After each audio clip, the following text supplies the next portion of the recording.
Hello, puppies and kittens. Welcome to another episode of Blasphemers Bible. We're only doing two chapters of Ezra, the last two chapters of Ezra today. And I'm glad we're only doing two chapters because I got places to be. Because, Tomer, can you guess what day it is? Can I guess what day? I think I know what day it is. What is I it? think I know what day it is too. I think it's Snake Appreciation Day. You know, yeah. I think the beer that I bought for today is appropriate because you can go fuck yourself, Aaron. Well, it's an IPA, so I know it's disgusting. Yeah, no, it's not. It's not. It's Yeah. really not. IPAs are they're not all equally disgusting. The most disgusting IPA I ever tried was I split with a friend of mine's husband. It had like milk in it, like a little bit of some sort of culture. It was supposed to be creamy. It was the most disgusting thing you've ever tasted. It was That sounds so horrible. bad. This one doesn't have beer in it. I'll It give you made that. Back in the- IPAs taste very good. Sounds like yak liquor. Yeah. So The, I have to, as soon as we're done with this, I'm rushing off to the North American Reptile Breeders You're rushing Conference off to Russia. downtown. And You guys know that, like back in the 50s, right? Aaron, you might know this. When they when they would mix like milk and sodas. Milk soda. Yes. Yeah, milk soda. Yeah. nope. I decided to try that once Liar. because it's supposed to be like 50-50. I tried it with Sprite, not good. And now I'm afraid to try it with anything else. Yeah, Oh, I wow. learned not to try things like that ever since I tried to smoke banana peels.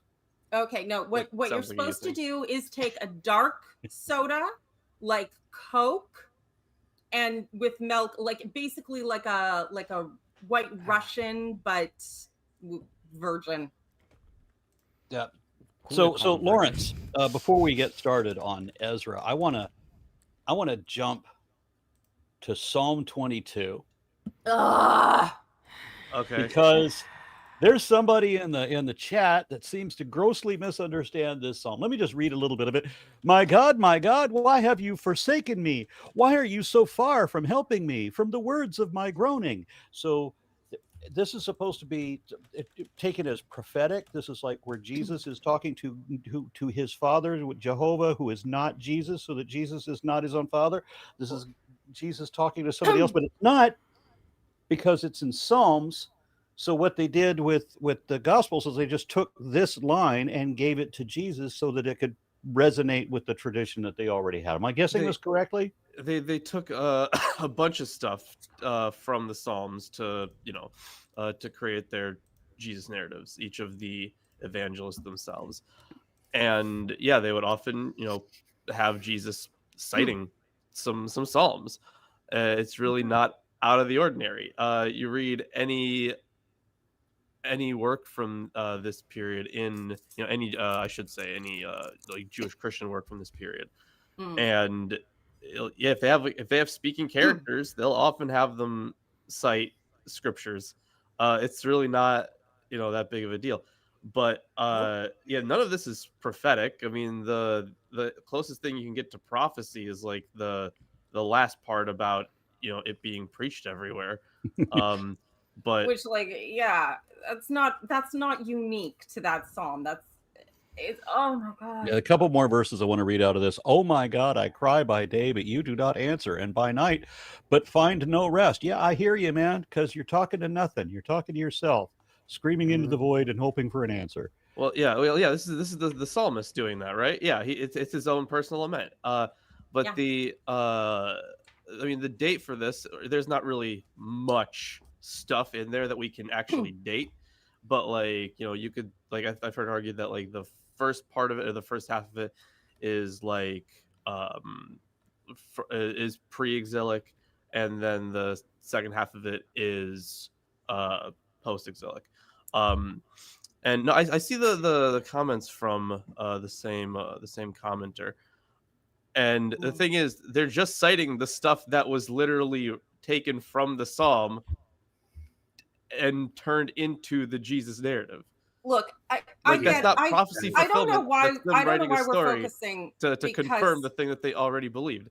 But the thing is, you could do this with any amount of things. If you want to talk about prophecy, why is it that some of the gospel authors, when they cite an actual prophet, they're misciting a prophet. They say something's coming from one book, but it's actually coming from another. Like, no, come on, dude. I got one more to look at. I would just For dogs are all around me. A company of evildoers encircles me. They bound my hands and feet. Now, I asked Kit Davis about this, and he said that that is the correct translation, that it does mean bound, that bind, tie up. But then there's another translation which is like a lion at my hands and feet. Yeah, right? like But, they but dig at them. only in the one translation. There's one translation that says pierce my hands and feet, and that of course is just The one that that- translation is prophetic and not of any of the Right, others. yeah. Well, No, and it's there a are translation. references to strong bulls of Bashan and the lions, and these are animals that are symbols of power and very culturally relevant and all the rest of it. But I mean, this psalm is completely mundane. It is only famous because Jesus is quoted as saying it. It's a lament about how I got screwed over and called out to God for help and nothing happened, which, I mean, as Colonel Ingersoll pointed out, the Bible, the Old Testament, is a history of God making promises to people and breaking every single one of them every time. And please note that I quoted him, which according to this logic means that Colonel Robert Greene Ingersoll was a prophecy and foreshadowing of the glory that is me. I'm so glad you put it that way. It's the I- only logical conclusion, really. Yeah. Okay, I mean, now- but yes? there is like the Jewish tradition is that it's both like supposed to be David himself composing it, but not necessarily. Like the beginning of the psalm does begin with like a song for David, but it doesn't necessarily mean that he composed it. But the tradition is that he did. Yeah, But they traditionally, also yeah. will use, traditionally it's a David, one of David's psalms, but it's also quoted as being something that Esther said when she was going to see the king after she fasted for 2 days, or was it 3 days, whatever. 2 So days. the story, there's like a midrash, a story within the Talmud that mentions that she's like going through the palace, and as she went past the idols, the spirit, like the divine spirit left her, and then that's when she said, "Oh God, why have you forsaken me?" But it's like they can say that two different people said the same thing. Doesn't mean that David was prophesying that Esther would have this situation. It's just that she used that quote. She knew the psalm. And that's the tradition it's supposed to be saying. So like, yeah, Jesus quoting a psalm doesn't mean that the psalm is prophesying anything. Yeah, especially when it's it's arbitrarily contrived. Yes, Tomer. Yeah, so from the commentaries that I have on Psalms, which I'll get to later because I have something to declare. I do have the commentary by what's his name? Amazing. Hans Joachim Kraus, and I don't know what the other commentators say, but in his opinion, in the New Testament, Psalms 22 is frequently quoted in the Passion narrative. From these references of the Passion narrative to Psalms 22, earlier churchly interpretations permitted themselves to conclude that Psalms 22 belongs to the messianic prophecies. But this interpretation has been proved to be inappropriate. Psalms 22 does not deal with the Messiah, quote-unquote, in the sense of an end-time king of salvation. Psalms 22 also is not a prophecy, quote-unquote. In this sense, H. Gonkel, for instance, could state, quote, the messianic interpretation, quote-unquote, last represented by Delitzsch, has conclusively been dropped since it was recognized that the psalm actually contains no prophecy, and what is more, that the idea of a suffering Messiah is foreign to the Old Testament, end quote. This statement reflects an understanding that turns up almost everywhere in the more recent exegesis of the Psalms. Thus, a Kohen in the Sonkino books of the Bible comes to this conclusion, quote, a Christological intention has long been read into this psalm, but modern Christian exegetes are agreed that it describes a situation then existing and does not anticipate an event of the future. Yeah, shocker. People are more critical now. Yeah, even the Christians, like there are plenty of like critical Bible scholars that are Christian. I quite enjoy the works of Craig Evans. Honestly, I think he's a good writer. I have my disagreements with him, right? But like that doesn't matter. I have my disagreements with even people like Bart Ehrman. But there are plenty of critical Christian Bible scholars. Mark S. Smith is actually probably the best example, honestly. Mark S. Smith is really solid. Yeah, really good. Admittedly, these are Christians who the evangelical nut jobs that are destroying your country would absolutely say were not real Christians the minute they actually found out what they meant by that. So it's kind of weird because they want to swim on the coattails of legitimate scholars, but they don't want to actually listen to anything they have to say. It's really awkward. Right. So have we satisfied the Christian commenter? I don't think Timu. I don't think the Timu Theo bro will ever be satisfied, and that's not really worth the effort. Yeah, I'm going to believe what I want to believe, and it don't matter what the truth is. Okay, Basically. gotcha. And I believe it. Let's get on to Ezra. No. Before we get into Ezra, I have to state right. something. Oh yes, you're going to declare something. Yeah. So unfortunately, I do declare, Mr. Beauregard. so because I'm about to finish my degree. I mean, hopefully finish my degree in the end of the year. I'm entering into a kind of savings period, which means that I won't be able to buy the books necessary for the commentaries, which is mainly on logos. But I'm not going to download it privately because I have my honor, except for a historical commentary on the Old Testament, because fuck them. So this means that I kind of rely on donations at this point. So I do have a Throne account that I have some of commentaries that I want to buy over there. Peter, if you can post it on chat, that'll be great. And if you want to help me because I don't earn enough money now, yeah. I did not know that you were out of pocket for this show, Tomer. I feel remiss about that. I mean, it's not that I'm out of pocket. It's just that I have too much expenses that don't allow me to live like a proper human being, because I still have a petition that is lower than minimum wage. Because thank you, Ben Gurion University. Yeah. Shout out. Yeah. Well, thank you for that. Y'all help out Tomer. Yeah. And much appreciated. Yes. Get the tomes for Tomer. I like it. I respect it. Okay, so let me put that up. All right. We'll get into Ezra 9. And remember, I got a snake convention to get to. So, yeah. You're never going to get there. Speed run.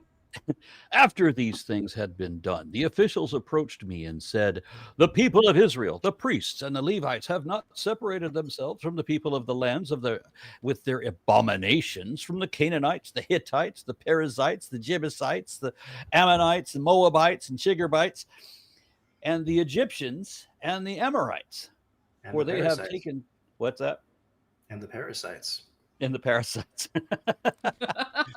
Definitely. Well, that's the Chigarites. For they have taken some of their daughters as wives for themselves and for their sons. Thus, the holy seed has mixed itself with the peoples of the lands, and in this faithfulness the officials and leaders have led the way. When I heard this, I tore my garment, because that's what you do. You get mad and you tear up your own clothes, because that's... I mean, that's... If you recall, this is a sign of mourning. Yes. In fairness, racists are nothing if not melodramatic. I mean, they're shitty people, but damned if they don't put on a good show. Gotcha. Let's see. And where was I? 3. 4. 3? Okay, yes. Yeah. When I heard this, I tore my garment and my mantle and pulled hair from my head and beard because I'm stupid. And again, it is a sign of mourning. That's something that is frequently done. It's still stupid. Thank you, Jeff. Really, it's racist. It's stupid because it's racist. No, but when it comes to the context of mourning, it's not really, but yeah. Okay, then All who trembled at the words of the God of Israel because of the faithfulness and of the returned exiles gathered around me while I sat appalled until the evening sacrifice. At the evening sacrifice, I got up from my fasting with my garments and my mantle torn, and fell on my knees, spread out my hands to the Lord my God, and said, "Oh my God, Like, oh my God. I am too ashamed and embarrassed to lift my face to you, my God, for our iniquities have risen higher than our heads, and our guilt has mounted up to the heavens. From the days of our ancestors to this day, we have been deep in guilt. And for our iniquities, we, our kings and our priests, have been handed over to the kings of lands, to the sword, to captivity, to plundering, and to utter shame, as is now the case. But now, for a brief moment, favor has been shown by the Lord our God, who has left us a remnant and given us a stake in his holy place, in order that he may brighten our eyes and grant us a little sustenance in our slavery. For we are slaves, yet our God has not forsaken us in our slavery, but has extended to us his steadfast love before the kings of Persia, to give us new life, to set up the house of our God, to repair its ruins, and to give us a wall in Judea and Jerusalem. And now, our God, what shall we say after this? For we have forsaken your commandments, which you have commanded by your servants the prophets, saying, the land that you are entering to possess is a land unclean, with the pollutions of the people of the lands, with their abominations. They have filled it from end to end with their uncleanness. Therefore, do not give your daughters to their sons, neither take their daughters for your sons, and never seek their peace or prosperity, so that you may be strong and eat the good of the land and leave it for an inheritance for your children forever.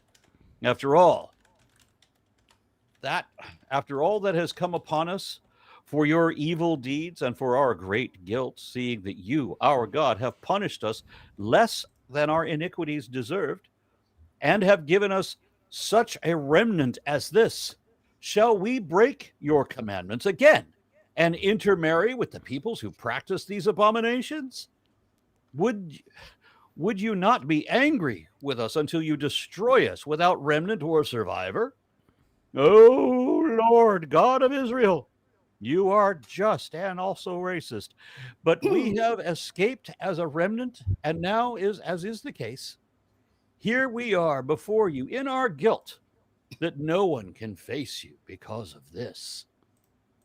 Because we have to hate our brethren, also created by the same God, but God doesn't like them and we don't like them, and God doesn't like them because we don't like them, and we don't like them because they're not us. Well, the thing is, I mean, they're the Persians, for example, these pagans, they're not the chosen people. But the thing is, they were obviously very thankful for the Persians for like helping them out, helping them return to their land.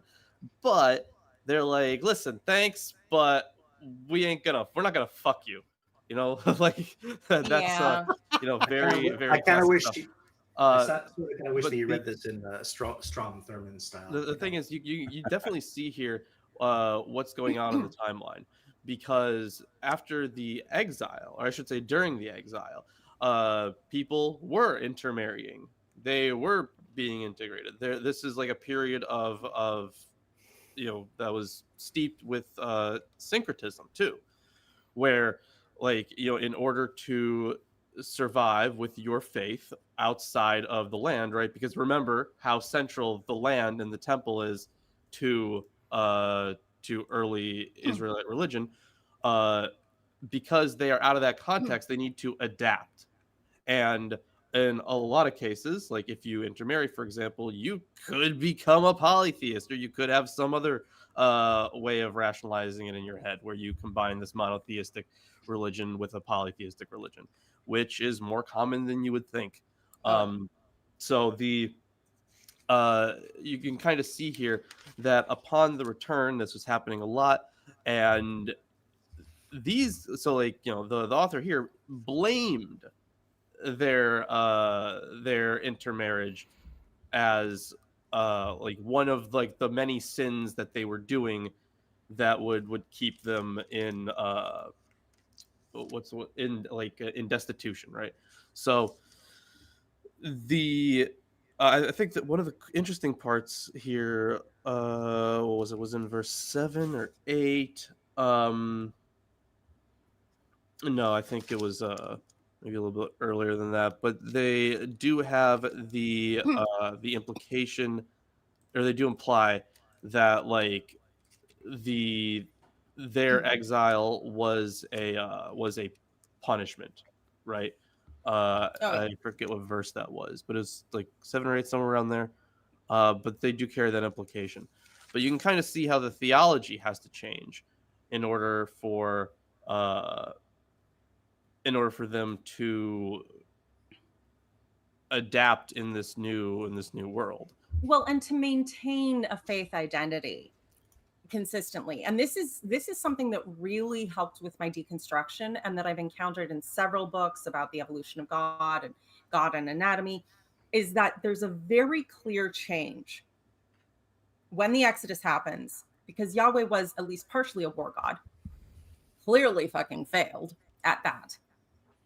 But rather than saying, I guess our God failed, we'll give up on him, people justified the situation by making their God bigger and more powerful. And he's playing 5D chess. You just can't see it yet. It's all part of the plan, which is a psychological phenomenon we're seeing again. And we can see exactly how stupid it is in real time. Huzzah.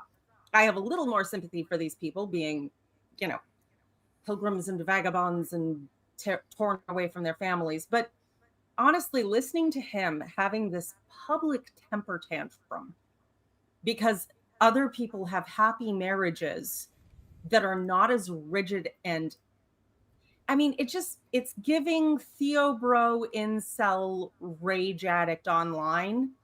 And apparently that's been going on all the time. I have to make a slight correction to something I said a little earlier. I said that Kip Davis told me that the correct translation was bound. That was not actually correct. I remember now. He said that it was dig, which doesn't make sense to me. It was dig like with a shovel, my hands and feet, which is something I don't understand. But I saw a comment in here where it was like dig, and like, yeah, I clicked. Yeah, that is what he said. So I had to make that correction. It might make sense with the claws and teeth, like. The biting and scratching would be kind of like that. I don't know. Yeah, I don't have no idea. I have no idea. Anyway, back to Ezra. Yeah, I mean, I've just noticed a comment by Eskenazi, and she notes that the issue that is presented. First of all, most scholars take it the situation happening here as mainly historically reliable. Like this describes a real historical controversy, though with embellishments. At least that's that is what she's saying here. Second of all, she notes that the issue might not be regarding ethnicity at all, because she notes that when Brett writes about Leviticus 18:26 applies as well to Ezra 9, it is, quote, the abominations that are at issue, the sinful actions, not the ethnicity of the persons committing them. End quote. And she writes that Ezra 9 does not mention ethnicity because, most likely, the peoples of the land, as most scholars concur, include Judeans and Israelites, who are ethnically the same. Defilement results specifically from marriage with them because marriage entails intimate physical contact with spouses whose practices, abominations, pollute them. This is the explicit charge. Other contacts with people of the land do not necessarily entail pollution. Yeah, well, exactly. I mean, God is great and more powerful than anything in the world, except for these. I can apparently single-handedly take out God. Yeah. I mean, have she- the she- technology. Basically, she writes that this addresses what today, Ezra-Nehemiah addresses what today we call identity politics, quote unquote. Yeah. Well, that's always encouraging. Got a couple comments here. Jamie Wells offers $10 with no message, and Duke of Many Things says, "Tomer, there's your cue. Oh, guess who's talking about jerseys? It's the trollers in the chat." I mean, it's not the time, so be patient, boy. Yeah, this was a I'm comment. sure This we'll was get a back to comment that he Jesus. made while you were talking about the guy in the chat. Okay, so should I start a commentary? Yes, please. Isaac? Go ahead, Tomer. No, I just noticed Isaac. I think the link there. Okay, Isaac? never mind. Okay. Okay, so we start on verse 1. The neighboring peoples. In Hebrew, Amei ha'aratzot. Oh, I didn't realize I was not on mute anymore. Yeah, my connection's really bad. So like I have to really We know it's bad. Not only is your video lagging behind your voice, but also the video quality is surprisingly low. No, that's just how he looks, Lawrence. Oh, okay. I'm sorry. Yeah, Isaac. he's pixelated in real life. Can confirm. Yeah, they have surprisingly poor Wi-Fi at the National or the Natural History Museum in London, I believe it. which is the background that he's using. Okay, so I'll start on verse 1. The neighboring peoples. In Hebrew, Amei ha'aratzot. Literally, peoples of the land. This phrase has been previously used in 3:3, 4:1-5, 6:21, as well as in 2 Chronicles 39, 32:13, and will be used in this chapter in verses 2 and 11, and Nehemiah 9:30 and 10:29. Each reference to the peoples of the land refers to different groups of people, such as the adversaries of Judah and Benjamin in 4:1-5, foreigners, or to local residents. The comparison of these peoples of the land to other nations seems to imply that these people were foreigners. Japhet notes that the 8 nations listed in this verse cannot represent a historical picture of the return from exile period. Some of the nations have gone completely extinct, like the Hittites, the Perizzites, and the Jebusites, and other nations which did exist at the same time are not listed here, such as the Ashdodites, who appear in Nehemiah 13:23, the Tyrians in Nehemiah 13:16, and the Samaritans in Ezra 4:9-10. The list includes 5 of the typical 7 nations of Canaan, with the Hivites and Girgashites missing, including 3 groups which Deuteronomy decrees to separate from, the Ammonites and Moabites forever, quote-unquote, and the Egyptians until the 3rd generation, Deuteronomy 23:4, 8, and 9. Instead of Amorites, 1st Esdras 8:66 has Edomites. Although Japhet favors this reading, since it separates the list into 2 groups, with the 4 nations of the Canaanites and the 4 nations mentioned in Deuteronomy 23, others take Edomites to be an adaptation of the text to the Hellenistic era, when Edomites occupied areas formerly belonged to Judah. Fried, following Van Setters, notes that in the Persian period, Babylonian texts, the term Amorites referred to the peoples of North Arabia. Guys, did anyone else experience a glitch, or was that just me? Maybe it was changed just something in the you that Matrix? time. Matrix was that code change. Yeah. Could have just been. Oh, there's some wildfires Oh. that are taking out major power lines. Not that close to me, but close enough that I suppose it might have affected something. Anyway. Okay. On verse 2, the holy race, in Hebrew, Zerah HaKodesh, usually translated to the holy seed. The phrase Zerah Kodesh appears in Isaiah 6:13, which there it refers to the 10th part of the people of Israel, who remained in the land after Yahweh had sent everyone else away in exile. Becking writes that the term holy seed is a combination of 2 traditional elements from the self-image of Israel. In Deuteronomy, Israel is labeled as Am HaKodesh, holy people, in Deuteronomy 26:9, and elsewhere is called Zerah Avraham, Abraham's seed or offspring, in Isaiah 41:8, Jeremiah 33:26, and Psalms 105:6.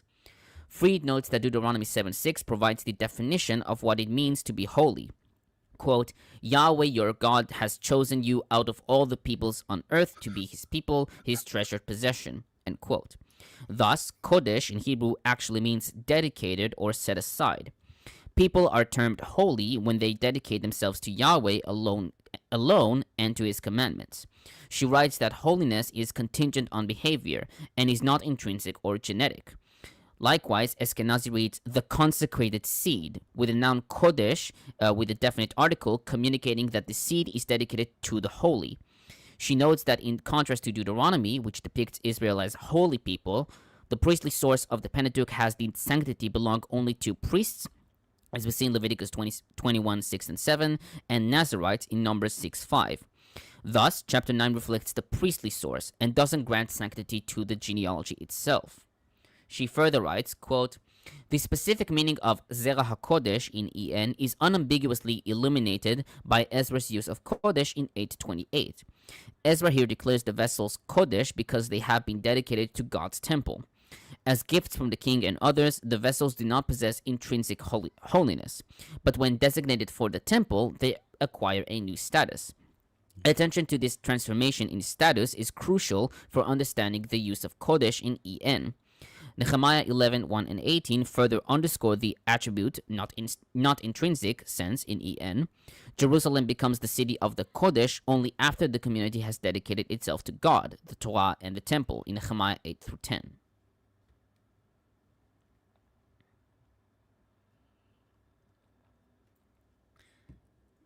On verse 3, Ezra's actions in this verse are typical mourning practices in the Bible and in the ancient Near East. Tearing of garment or mantle, as we see in Genesis 37:34, 2 Samuel 1:11, and Job 1:20. Shaving the hair on the head and beard, as we see in Isaiah 3:24, 15:2, 22:12, Jeremiah 7:29, 48:37, Ezekiel 27:30 and 31, etc.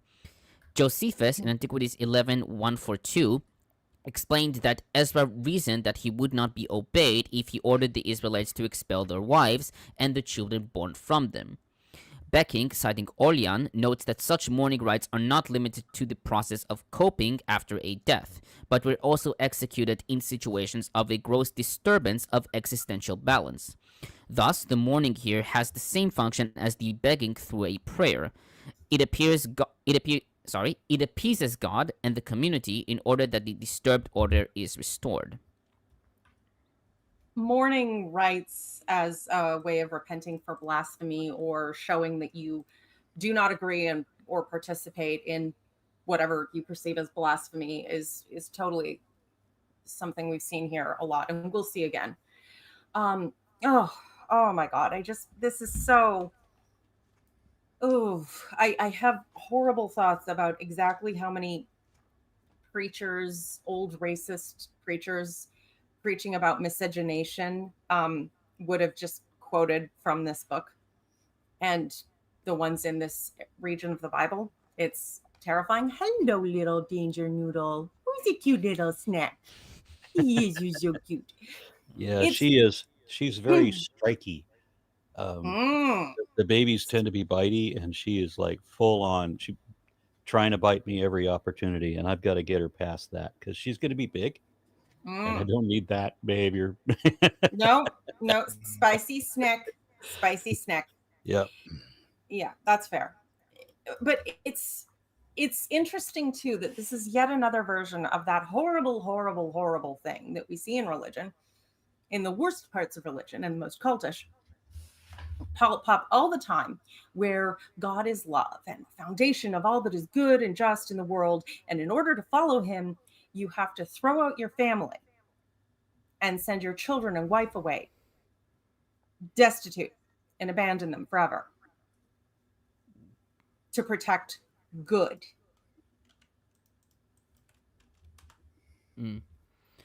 Okay, on verse 4, Japhet comments, quote, Ezra continues all day in his mourning and fast, and his dramatic behavior makes an impression and gathers attention. A large crowd of people gathered around him. First, quote, all who were concerned over the words of the God of Israel, and later, a very great crowd of men, women, and children, end quote, in 10:1. The definition of the Judeans is very important. Whilst the chieftains who turn to Ezra emphasize the sins of the officers and prefects, Ezra returns to their first definition, the people of Israel and the priests and the Levites in verse 1, and replaces it in a general definition, the returning exiles, in Hebrew golah. According to Ezra, this definition represents the Judeans, and it'll come back in different variations later in the narrative, as we see in 10, 6-8, and 16. These definitions do not represent the historical reality of Ezra's time, or the historical context of the described events, but represent Ezra's views. The definitions of sons of the returning exiles, in Hebrew Bnei Hagolah, or the crowd of the returning exiles, in Hebrew Kahal Hagolah, did fit with those who came from Babylon already in Ezra's convoy. But they certainly had no time, after coming to the land, to take wives for themselves and their sons.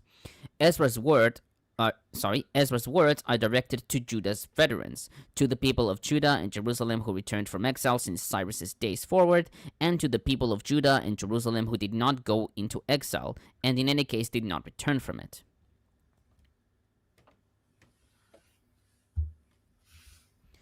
On verse 5, self-abasement, in Hebrew ta'aniti, derived from ta'anit, which is a hapax. The term frequently appears in rabbinic literature, referring usually to fasting, with an entire tractate of the Mishnah called Ta'anit, dedicated to the proper and improper times for it, according to Harrington. Thus, 1st Esdras 870, Pseudo-Rashi, Gelsonides, and Fried take Ta'anit here to refer to fasting. However, Ezra doesn't mention fasting here, in contrast to 821 and 10:6. Septuagint reads humiliation, a rabbinic favor by Williamson and most modern commentators, Vulgate affliction, and Harrington mortification. Mortification of the flesh. How interesting. Isaac, you want to say something? Or... Yeah, we did. I was just prophesying what you were about to say. Ah. Okay. Love to see it. Okay. On that same verse, fell on my knees with But my hands yeah, but spread- because sorry. of the slow screen, it probably like showed up after you said it.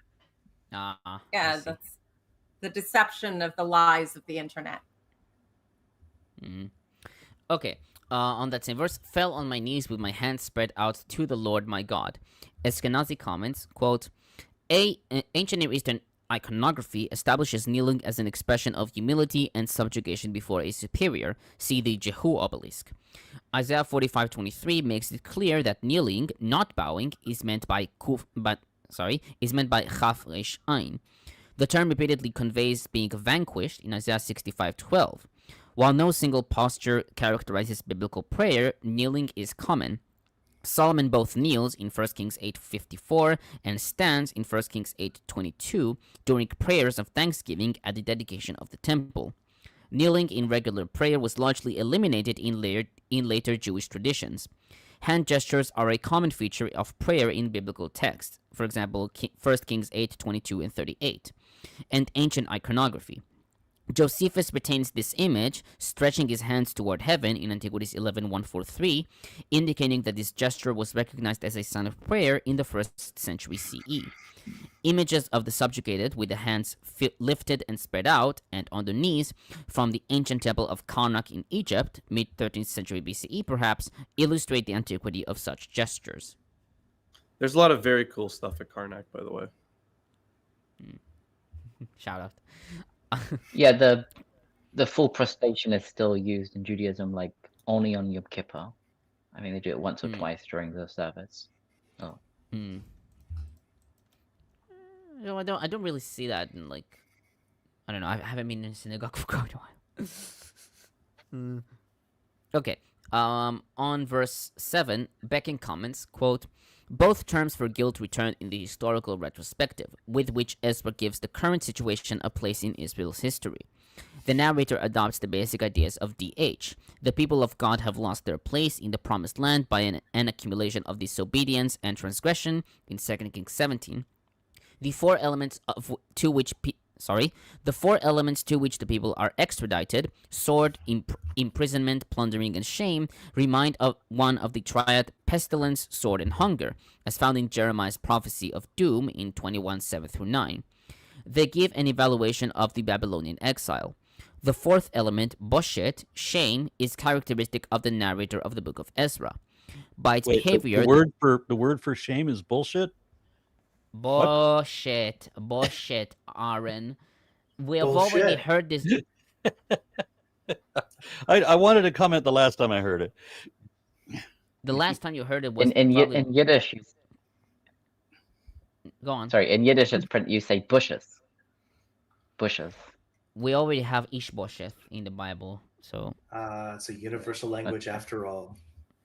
My busheth itcheth. Whoa, careful. Whoa. Anyway, by its behavior, the people of God have been shamed before God and before the nations. The expression kings of the courtiers refers in all probability to the Assyrian, Babylonian, and Persian rulers.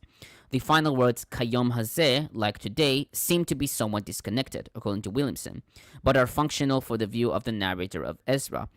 The point he wants to make is that Israel obviously had learned nothing from the humiliation of exile by continuing the history of guilt.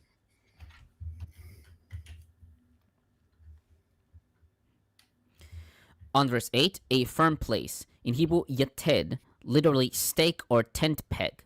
Several commentators understand the tent peg to be a metaphor for the temple. For example, Fried writes that the stake may be compared to the iron pegs that were placed in the foundations of Babylonian temples to symbolize the secure relationship between builder, usually the king, and the god. However, other commentators suggest that the stake refers to the community, according to Eskenazi, or to Jerusalem and the Judean land, according to Harrington and Japhet, as is suggested at the stake imagery in Isaiah 33:20 and Ezekiel 15:3. Becking writes that the image refers to, quote, the beginning of the opportunity to grow into and around Jerusalem into an organized community that finds firmness in the temple and is protected by God, end quote. First Esdras 8:75 reads, a name, Septuagint support, and Peshitta a place. See, when I hear of a metal or wooden stake tent peg in the Bible, I always think of the one that was driven through a man's head. But that's just me. Or a different kind of peg. So on verse 9, he has given us a wall of protection in Judah and Jerusalem. That's not included in the Bible text, honey. I mean, we've already seen impalement, sure right? I would have remembered if there was a little brain fuck in the Bible. No, not brain fuck. Isn't the whole thing like a brain fuck? No. Okay. On verse 9, he has given us a wall of protection in Judah and Jerusalem. The word translated to a wall of protection is gader. Eskenazi notes that ever since Albin van Hoenacker in 1890, some scholars had interpreted this term as a reference to Jerusalem's wall, and hence as evidence that Nehemiah preceded Ezra. However, modern commentators note that gader does not refer to a city wall, in Hebrew choma, but rather, quote, a wall of unprocessed stone built without specie, according to Becking, or dry stone wall, according to Hallett. Yes, Isaac. What specie? That's what he wrote. Do you want me to explain it's to probably you? the right word. I just don't know it. I'm just, I'm ignorant. So Yeah, let me just check. What does that word mean in this context? how's it spelled? Without specie. I mean, it sounds like I feel like that is a normal English saying, but I just can't remember what it means. Well, because it sounds like species, which is obviously a very different thing. Hello. Yeah. It's like, no, I want to hide in your hair. This giant girl is a black-tailed Crebo. I named her Santaniko after Salma Hayek's vampire character in From Dusk Till Dawn. Very nice. She's active. My goodness. She is. She's a very powerful colubrid. The only Okay, colubrid I have bigger than this one is Tatya. She's almost as big. She's easily 6 feet. Anyway, go ahead. Oh, sorry. That's actually from Fried's commentary. I mean, Becking quotes from her, but yeah, it's SPECIE, and according to Merriam-Webster, this refers to money in coin, or like I assume that it refers to like precious metal or something. I thought you were saying something like it's a wall without like mortar in between the stones and stuff like that. Maybe. No, that's I don't- the use here is SPECIE. Let me Okay. just check real quick. A wall That's that fine, it's might. Yeah. I mean, the word "geder" is also sometimes translated as fence. So, yeah, like a non-protective wall is, like a boundary wall that isn't necessarily gonna stop a human from getting in. Yeah. Okay. Where was I? Okay, or dry stone wall according to Halat, as we see in Numbers 22:24, Psalm 62:4, Micah 7:11, etc.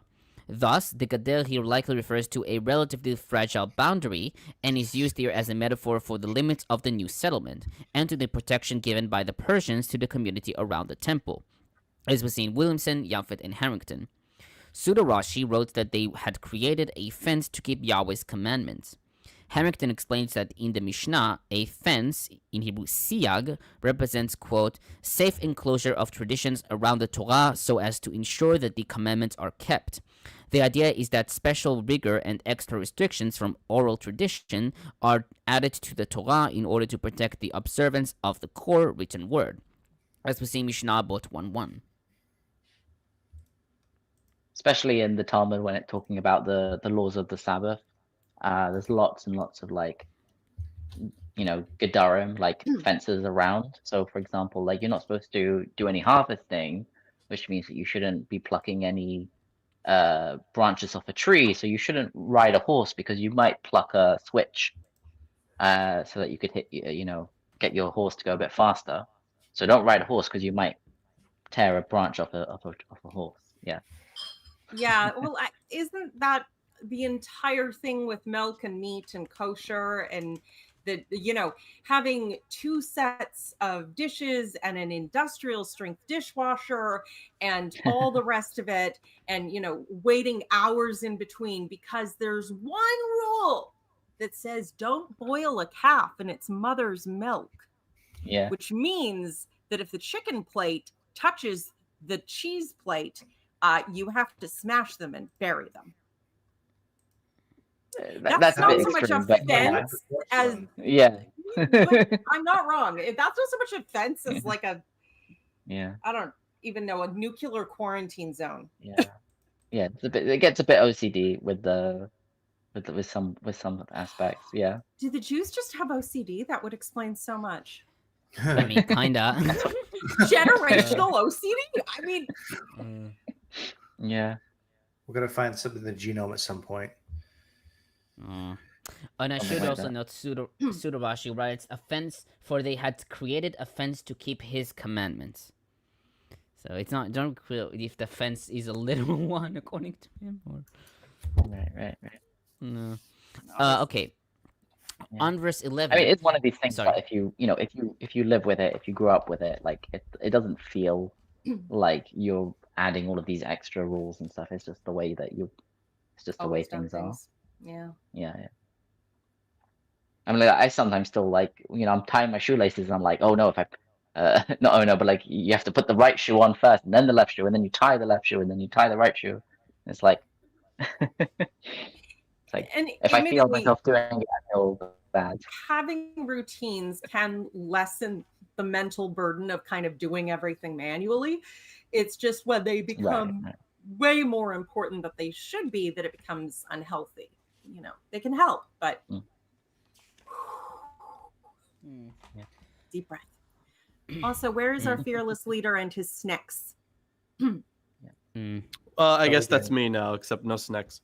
Was that the rest of the commentary, Tomer, for this? No, there's more, but Oh, maybe okay. maybe you want Fine, to go on. No, maybe you want to read comments. Fine, I'll read a comment. So I think we already read out the membership. I don't think we can sell the super sticker yet. So the super sticker from No, Carlos. Jamie Wells first. Okay, sorry. Jamie Wells, with a membership. Sorry, I he is a already read member. that one. Sorry, You read that one, yeah. See, yeah. I You read fucking that one? said. Peter, Ah. you're fucking gaslighting. Yeah, he missed it. did. He did. You're fucking Yeah. gaslighting me, Peter.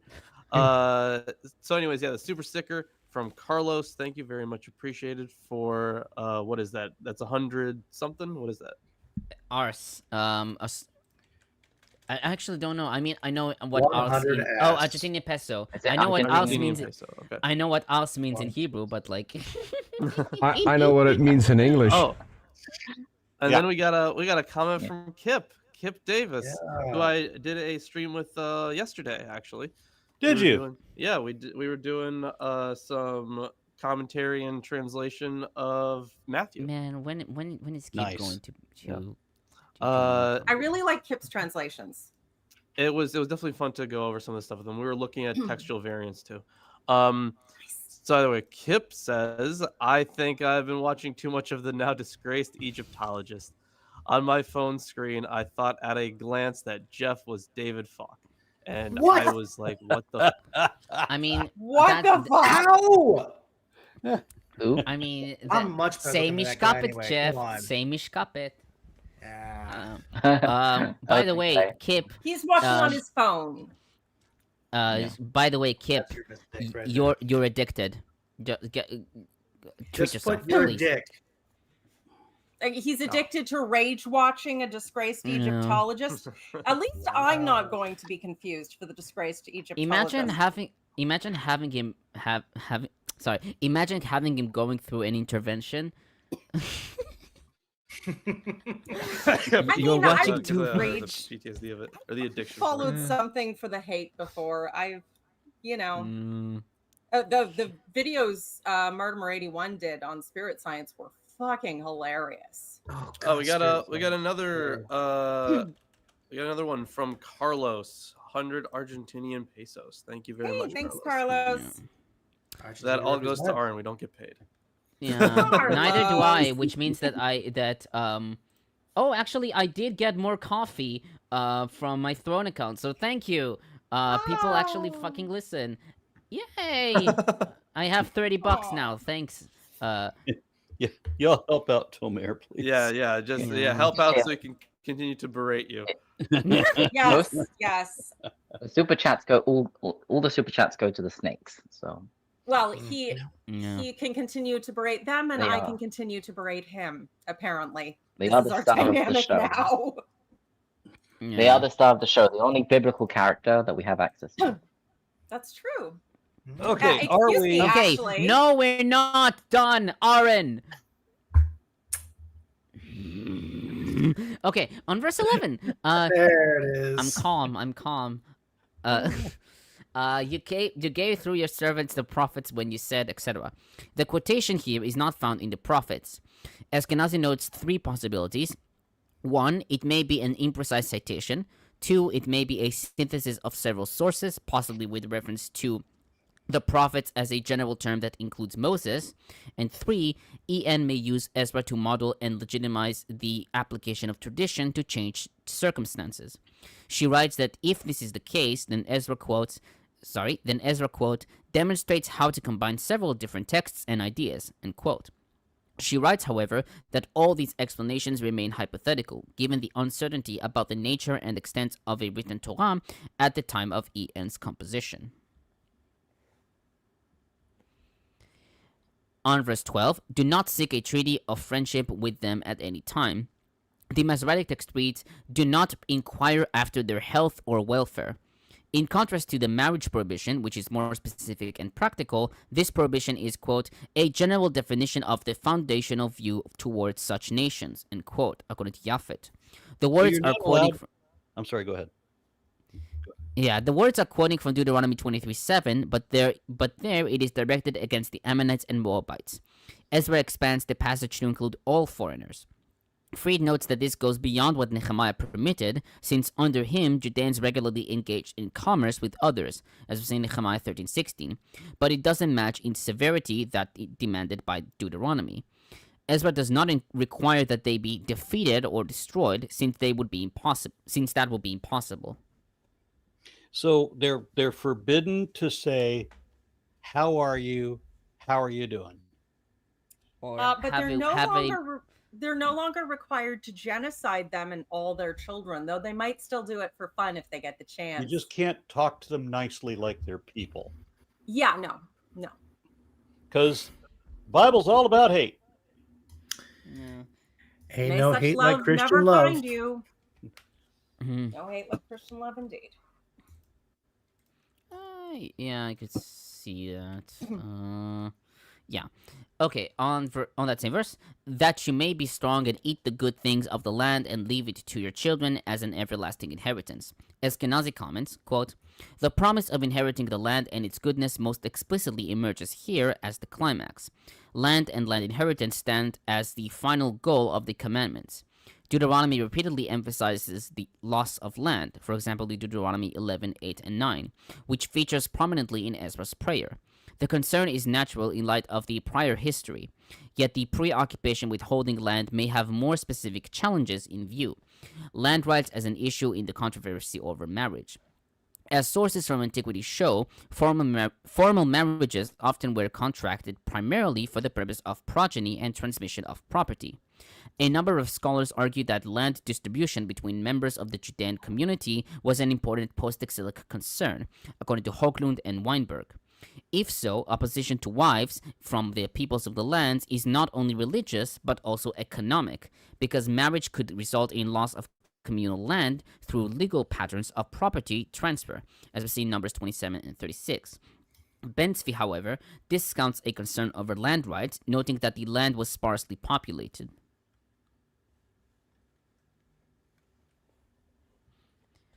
Yeah, someone in the comments actually mentioned, like, oh, how come it says, oh, they married the daughters of the land and to their sons as well, but it doesn't mention like the problem of marrying the sons of the land or the sons of these people.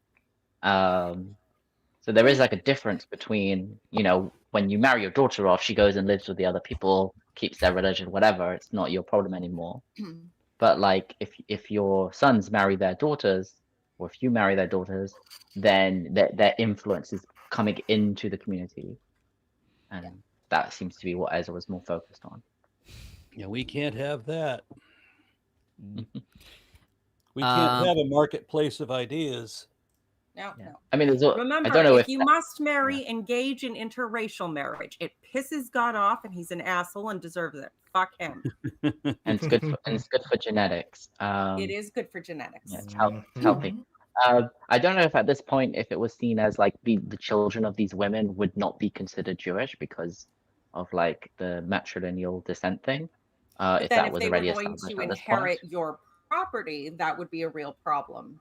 If your eldest son inherits the land and he's considered a Moabite, then exactly. Right. If it goes by the mother, then even though they're your sons and they will inherit from you, they aren't seen as part of the community. So painting yourself into a corner and genociding your way out. Huzzah! But it's interesting because it's not like Jews weren't marrying non-Jewish women throughout history. They just were nominally converted. It's just like that's pretty much what happened in like during the Roman Empire. Like there were a lot of Jewish merchants coming to Italy and areas like that, and there weren't any Jewish women. They would marry the local women. They just converted them, or the women converted in order to marry them. And that's why Ashkenazi Jews in particular have a lot of Southern European mitochondrial DNA. Yeah, but a lot of that conversion is just you can't wear that on your head. Wear this on your head. Okay. Yeah, it's always people with different hats. And admittedly, it is easier for a woman to convert to Judaism because she just has to get, baptized. She doesn't have to cut anything off her dick. She doesn't have one. Well, it depends. Well, yeah. So like conversion for a woman, it like doesn't include circumcision, but also being a Jewish woman is a lot easier than being a Jewish man because there's lots and lots of commandments that only apply to men. It's kind of like anything that has like a time like you have to do this at a specific time, are considered like only men have to do it, except for like certain ones that only women do, like lighting That candles. makes sense, though. Yeah. Because if there's anything that you have to do in a certain amount of time, you can't be sitting around waiting for her to be ready, almost ready any minute, and then it's another 45 minutes and she still hasn't put her shoes on. Wow. All right. Patience is a virtue and also a skill. I You just need to stepped back practice. into the 50s. Yeah, That also was these crazy, commandments guys. are like, I traveled. yeah, I have there I aren't have any commandments. Yeah. perfect faith in Lilandra to Yeah. smack a pets.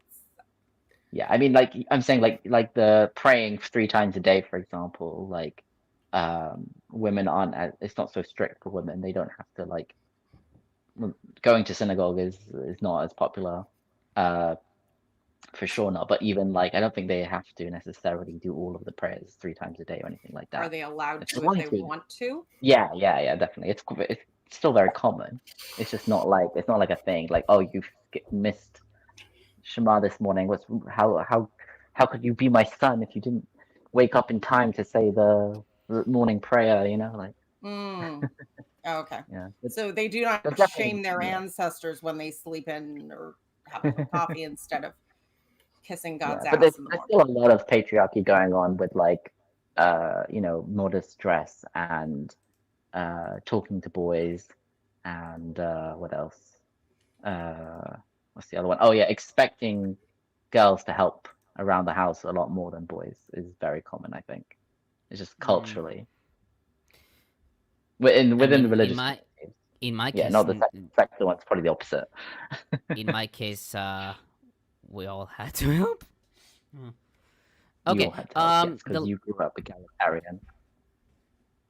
yeah, maybe I don't know what egalitarian actually means. Okay, on verse 15, the final comment. Japhet comments. Really? It's Yes. it's not a denomination. It's just a word that means like both sexes are equal, are treated Yes. equally.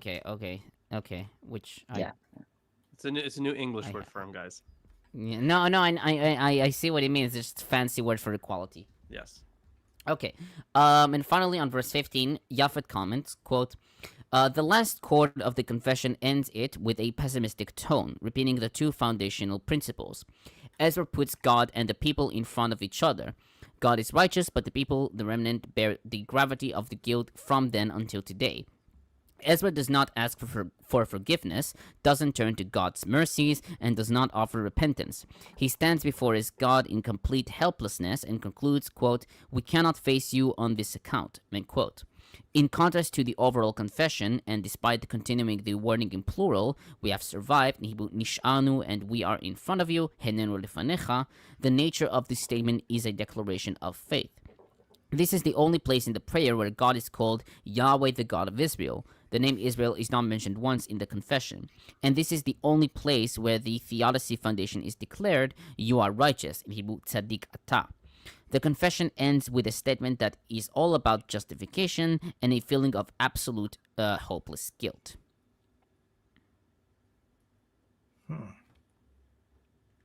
Yeah. Okay, so I need to prepare the shitpost. Yes. So I'm just envisioning the bell, shame, basically that. But naked men. Okay, just because Aaron has to go to a snake convention, because of course he does. I'm gonna make it. I'm gonna make it pretty quick. Jesus, Jesus, Jesus, Jesus, Jesus, Jesus, Jesus, Jesus, Jesus, Jesus, Jesus, Jesus, Jesus, Jesus, Jesus, bead. Oh, good, it's bead again. Yeah. Okay. God, that sounds like it should be on South Park, man. Yep. Yeah. Okay, so Jesus. okay, so what he writes, through Ezra's condemnation of mixed marriages, the Jews realized that their holiness had been polluted by the detestable actions of the Gentiles, and even the leaders by whom they ought to have been corrected were the first to have gone astray. in the fact that Ezra falls on his knees and turns the mind of very many to repentance by pouring out prayers and tears. He represents the Lord Savior, who deigned to pray before and at the time of his passion. Deigned? What? Deigned, yes, deigned. Mhm. He condescended to pray for No. the people because of the greatness of his spirit as he was being crucified, driven to the cross. It's all very melodramatic. It's all very, very melodramatic. Yeah. Mhm. Yeah, that's it. Oh wow. Very, very good. So now we're doing the 10th and final chapter of Ezra. Yeah. And who's reading today, Jeff? I guess it's gonna be me. Good luck. Thank you. I'll try not to deter from the incredible amounts of names and whatnot. Isaac, seriously, should this be you? I can read up You to the see point his where we get to the condition. list of Do you see what he has guilty, to and then I can suffer? give it to him. Yeah, look, Isaac is glitching out. Let's let Jeff read at least till 17, and then we'll see. Yes, I'll do that. So Okay. again, it's a little bit different.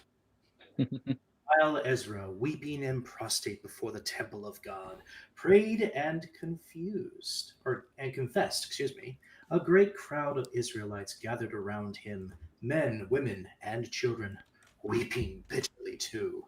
Then, was this word Shechaniah? Shechania. Shechaniah, okay. Shechaniah, son of Jehiel, one of the sons of Elam, spoke up and said to Ezra, "We have betrayed our God by marrying sons of Elam." Spoke up and said to Ezra, "We have betrayed the sons of God by marrying foreign women and taking from the natives and countries. But in spite of this, there is still some hope for Israel. We will make a solemn promise before our God to put away our foreign wives and the children born of them as my Lord, and and those who tremble in the commandment of our God may advise. Let us act in accordance with the law. Up! This is for you to decide, but we will support you. Take courage to work." Then Ezra stood up and put his leading priests and Levites and all of Israel on oath to do what had been said. They took the oath. Ezra led his place before the temple of God and then went to the room of Johanan. I think that's right. Is it Johanan? Yehohanan, son of Elizabeth, where he spent the night without eating, and eating bread and drinking water because he can't have alcohol.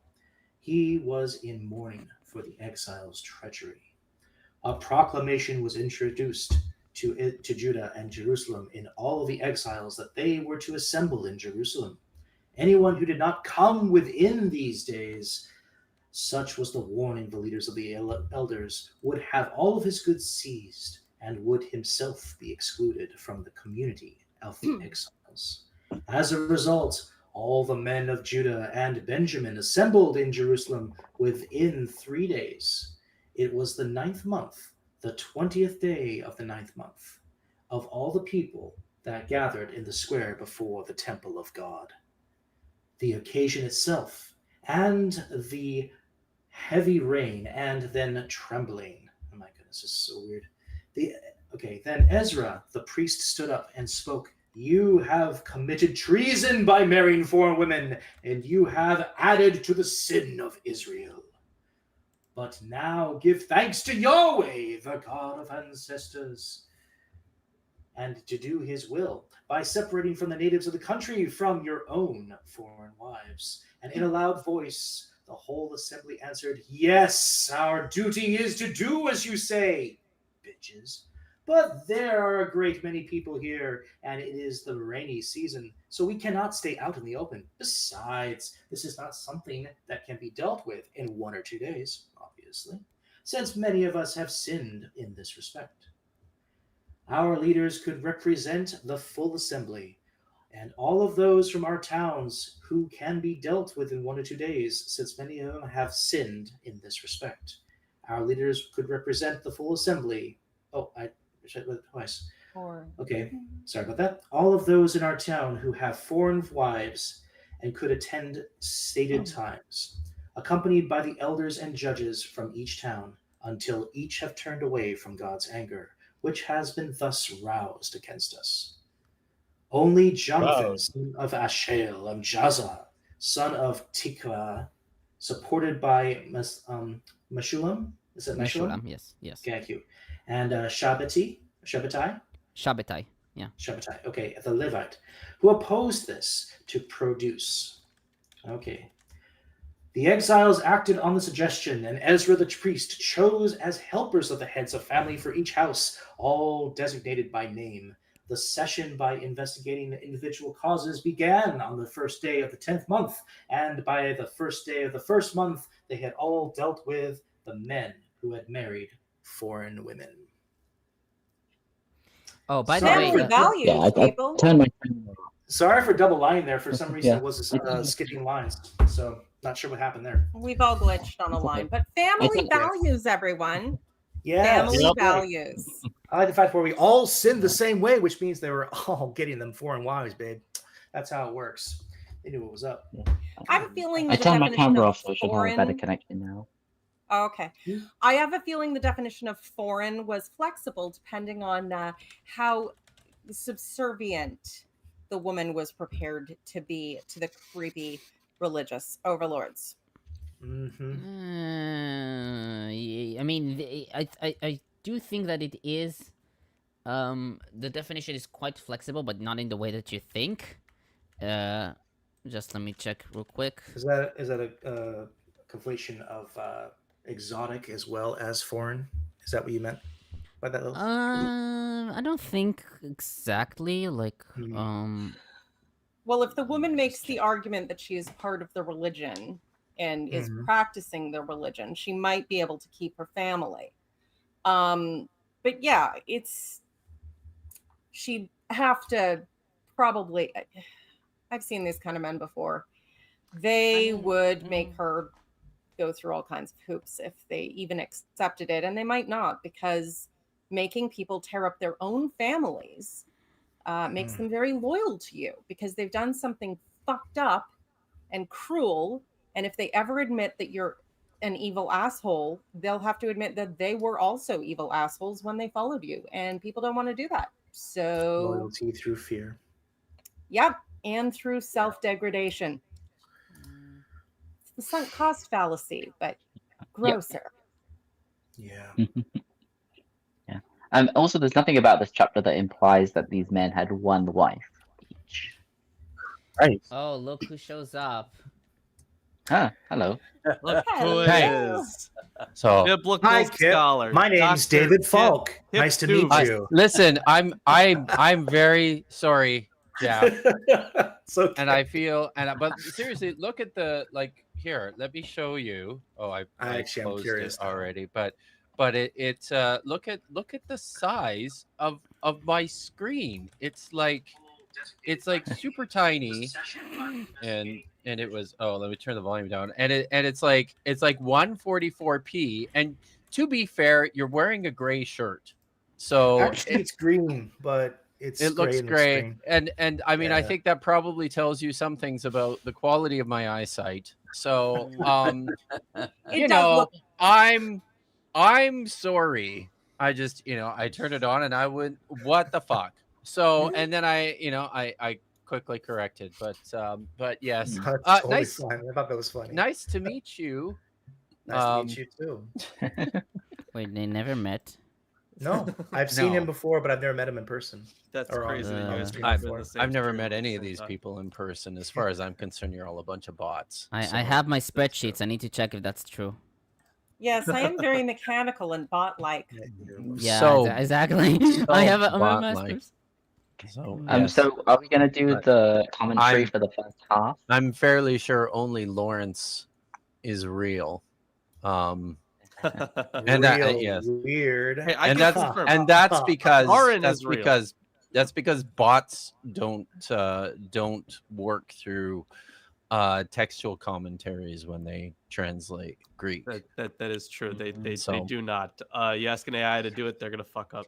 No, they'll just make it up, Yeah. right? They'll Yeah. just make up shit and say yeah. Anyways, I'll shut up now. Oh, so Welcome do you want to do the? Yeah, welcome. Mm. Should we finish the chapter text first, or do I you want to think do the we should finish commentary? the You chapter. want me to read the last Yes. part of it? Because I'm looking at it and I'm thinking it'd be I'm fun. gonna fuck it up. I'm gonna fuck it up funny? so bad. I'm happy to do it and as fast as possible, so that you don't Okay, have to be good. delayed. Because it'll take me a while just to say Eliphelet. Eliphelet. Yeah. Oh, by the way, can we just acknowledge? Look at that that headshot from Isaac. Oh, it's Very from nice. it's from like 2018. It's- so Looks very Yeah, dapper. It's very Hmm. I was going to say it's very Yeah. he's doing a swoon, right. right? In Mm. a smolder. 1920s That's it. It's a gangster. smolder. It's very I That's a little absolutely smolder. could see him putting on a fedora and They actually always- pulling it off. I and mean, pulling the it off. Yeah, I still had yeshiva boys I still always had wear pretty short hair fedoras, then. kinda. yes, I used to wear one. Yeah. I don't want to turn Get my on with camera it. on. I have one here in the room with me. Okay, I'll start. Verse 18. 18, yeah. Yeah. All right, let's go. Among the priestly families who were found to have brought foreign women were Yeshua, son of Yotzadak, and his brothers Maaseiah, Eliezer, Yariv, and Gedaliah. They gave their word to expel their wives, and acknowledging their guilt, offered a ram from the flock to expiate it. Sorry. Of the sons of Immer, Hanani, and Zavadiah. Of the sons of Harim, Maaseiah, Eliah, Shemaiah, Yechiel, and Uzziah. Of the sons of Pashhur, Elyoenai, Maaseiah, Yishmael, Netanel, Yozavad, and El-Asa. Of the Levites, Yozavad, Shimi, Kaliah, who is Kelita, Pethachiah, Judah, and Eliezer. Of the singers, Eliashiv. Of the gatekeepers, Shalom, Telem, and Uri. Of the Israelites, of the sons of Parosh, Ramya, Yizia, Malkiah, Yamin, Elazar, Malkiah, and Benaiah. Of the sons of Elam, Matanya, Zechariah, Yechiel, Avdi, Yeremoth, and Elijah, or Eliah. On the sons of Zatu, Elioenai, Eliashiv, Matanya, Yeremoth, Zavad, and Aziza. Of the sons of Bevai, Yochanan, or Johannes, Yehochanan. whatever, John. Yehochanan. Hananiah, Zabai, and Atlai. Of the sons of Bani, Meshulam, Maluch, Adaiah, Yashuv, Shael, and Ramot. Of the sons of Pachat Moab, Adna, Kalal, Benaiah, Maaseiah, Matanya, Betzalel, Binui, and Menashe. Of the sons of Harim, Eliezer, Yeshia, Malkiah, Shemaiah, and Shimon, or Simon.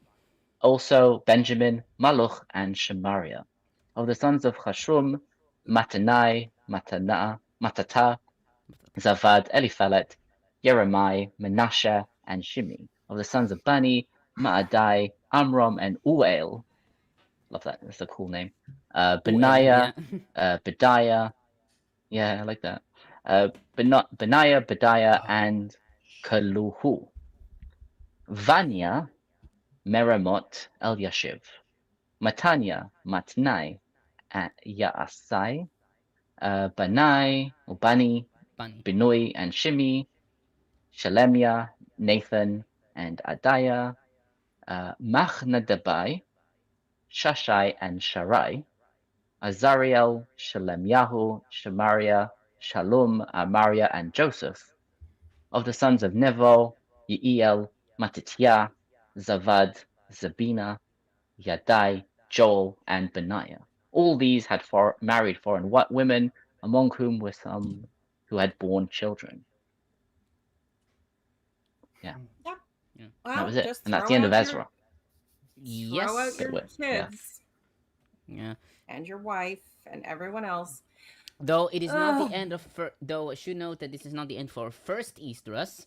which continues, I think, in Nehemiah 8, which is kind of interesting because, again, when we get to Nehemiah 8, because Nehemiah 8 has Ezra as the protagonist. So, and I think majority of scholars think that Nehemiah 8 actually belongs to Ezra 7 through 10. So That's possible, I suppose. But yeah, I just, ugh, this is so gross. It is pretty I- gross. I clearly need to go sleep with someone of a different race immediately to get palate cleanser. Ugh. Right. Well, very good, Isaac. Very good. goals for the week. Hey, Mr. Dad. There you go. What's that type of hat? I know there are many types of hats in the Fedora. Haredi community. It's It's a a type of- fedora, Yeah, Is it's a fedora. fedora. Okay. but it's specifically. Kemet? That's not a fedora. That's a trilby. Mm. It's Ah. a what? Only a person that wears fedoras would know that, Aaron. Right. Yep. Mine is, There is nothing my wrong hands with- were not tied by the snake, I could reach my fedora. Very nice. No. There you go. There is nothing wrong Oh, with that's good, that's- fedoras. Oh, yeah, I meant to nice say it's very- Knight. Sorry. Yeah. Is It's it very Knight? 20s. I think. Yeah, I mean that's the point. Yeah. I mean, but it is the 20s. It is. Spot on. Yeah, I'm not looking forward to 29 though. I mean, that's where it comes from. Okay, so we'll start with verse 1. The language in this verse switches from first person to third person. Harrington notes several explanations for the switch. The different voices may reflect the author's use of a source other than Ezra's memoir, according to Myers, or it may be a literary device to present the material from different angles, according to Eskenazi, or that the writer is paraphrasing and summarizing information from the memoir as he did earlier, as we see in 8, 35, and 36, and Steinman. Fried comments, quote, the reader might imagine that Ezra created quite a scene to draw the crowd. This verse refers to the crowds gathered to Ezra in 9:4. That entire episode, including the prayer, was added late to the Ezra story. This verse was added when the prayer was inserted to connect the prayer to the story. The vocabulary used in chapter 10 is so different from that used in chapter 9 that two different authors are implied.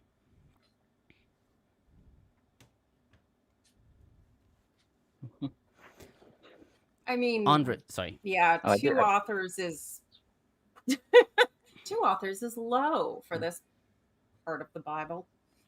But yeah, I want to shout out that there's someone from another Chabadnik in the chat who mentioned who said the Borsalino, which is actually a brand of hat makers that are very popular within the Chabad community that make the fedoras that they wear. very nice.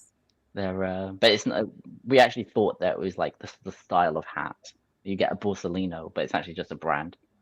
And I mean, that's fair. and there's like, yeah, the cheaper one's called Portofino, which is just the material it's made from. But Oh, did we what get a is- raid Fine. from Hive Side? That's pretty dope. Yeah, we did. Very nice. Ooh. Hey, Hive Side.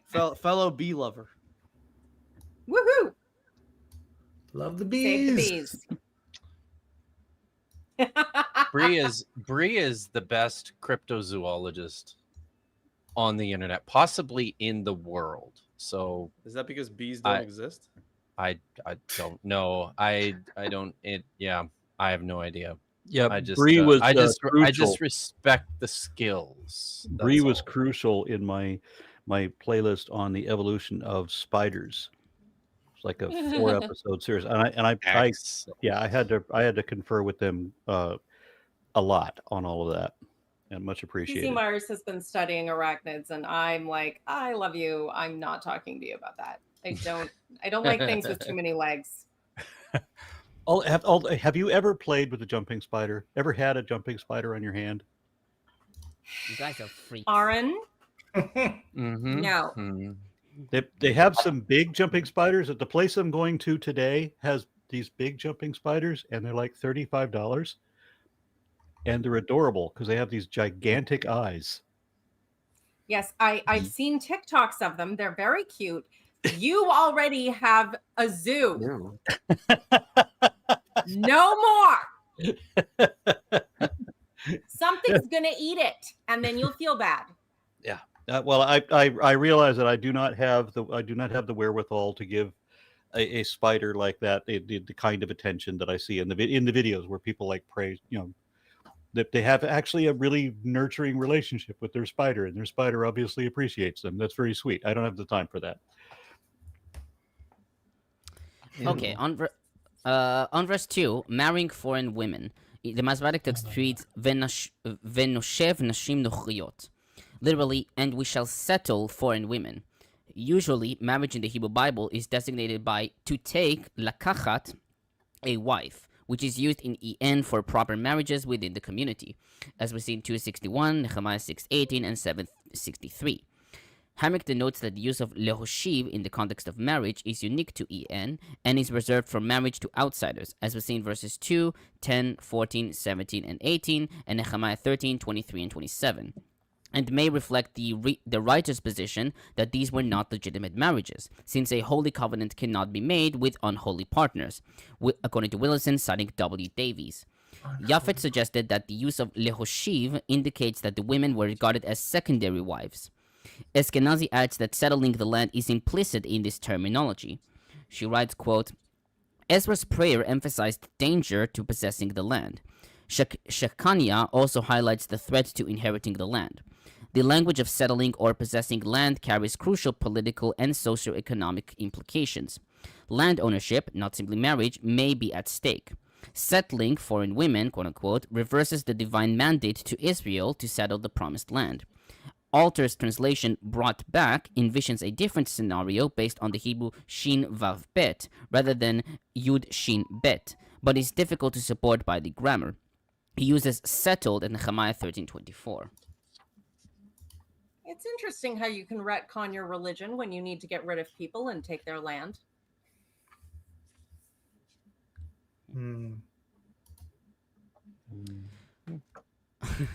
On verse 3, send away all these women and their children. Although the verse states that this is done, quote, with the bidding of the Lord, in quote, in Hebrew, be'etzat Adonai, and according to the Torah, quote unquote, which will be discussed later, commentators tried to find other reasons for this suggestion. Harrington notes that the decision to expel foreign wives, along with their children, is in keeping with Mesopotamian divorce custom. According to Hammurabi's code, divorced women took their offspring with them and could not remarry until these children were grown. Williamson suggested that the decision to expel, in Hebrew lehotzi, rather than divorce these wives, quote unquote, may reflect the notion that the marriages were not regarded as legitimate in the first place. Becking notes that Jansen sees the sending away of the strange women as a rationalized act of witch hunting, as its aim was to keep the community pure and clean. He argues this case based on 1, the fact that the language in chapters 9 and 10 is full of pure related words, 2, the fact that women are not charged for anything, and 3, the political economic tension under which the province of Yehud suffered. While Becking rejects that the women would have had a different ethnic background, he agrees that these women were sent away as scapegoats by the leaders of the community, in order to overcome the sentiments of slump and malice. He writes that the women are victims of this social drama, quote unquote. Yeah, that Sorry, makes sense. Almost done. I was trying to find something when you were talking about terms used for coupling or marriage in the Bible, and I just found it. So, and there's a good discussion about this actually in Jennifer Bird's book on biblical marriage. But this is actually from the notes in mine. Bird provides some helpful distinctions between the various types of coupling we see in the Bible on the basis of the language used to describe them. We've already seen 2 types indicated by the verbs lakach, to take, as a more general description, and chatan, to circumcise, specifically for these relationships. which are forged with outsiders in order to be included in the covenant of Yahweh. Byrd distinguishes unions through nasa, to take away by force, as those which involve no bride. There it is. It's a good book. No bride, price, or dowry. In addition to these, she notes a few places where the hifil form of the verb yashav is used, with the causative meaning to make dwell. Byrd says that these appear most similar to our modern common law cohabitations, but importantly, the woman, again, is left without a say in the matter. It is an action foisted upon her. The final category is designated by the Hebrew noun Baal, which is often translated in English as husband, but more literally means lord or master. We are familiar with this word already in the name of the two very popular Canaanite fertility god. The implied nature of the relationship through the usage of this term is not an egalitarian one. As Byrd says, while the term Baal and the synonymous word Adon, also meaning Lord, are not used frequently for coupling, quote, when they are, as the term implies, it is not that of a loving husband to an equal, his wife. So that's from page 86. Full discussions on pages 84 through 87 of her book. just to remind us, it's not that they can't sleep with foreign women, it's that they can't marry them honorably. They have to go slaughter their families, drag them away, and rape them, and then they can keep them as sex slaves, but not wives. Not wives. So, and there's because so the other thing here too is that there's probably, we probably read too much into these texts when it comes to coupling. This is where, like, Byrd is pretty intentional in her book of just identifying these relationships as coupling as opposed to marriages, just because of how much our modern senses of what that means tends to override what's actually going on. There's one part in her book where she talks about how it seems that to marry a woman just basically means, you can effectively make that happen by having sex with her. That's all it takes. So yeah, it's excuse me. And then there's an exchange. There's a bride price involved usually, right? So a dowry and an exchange with the with another family. So in that sense, yeah, men can kind of do what they want with various women, and then there's just procedures that they have to follow through with ensuring that everything's kosher. But it seems to me that the important element is making sure that the foreign woman has no rights, no legitimacy, no status in the community of any kind, no recourse or justice of any kind for anything she may need. She is entirely dependent on the goodwill of whatever. I'm sure they explained it. I'm sure these Hebrew men explained it to each other. Just like Kip described, you can kind of do whatever you want. There's just like certain protocols you have to pretend to observe.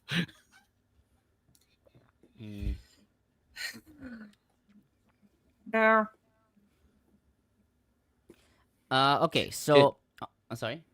No, I was just gonna say it really sucked to be a woman in antiquity. I'm getting that impression. Yeah. Okay, so on that same verse, let it be done according to the law.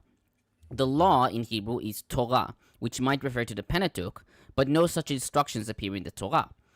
Eskenazi writes that Shekania may be claiming that such instructions do appear in the Torah, or that the subsequent procedures must follow Torah requirements, not necessarily that the Torah demands this specific action. Fried writes that Shekania's request should be understood to mean, let it be done rightly.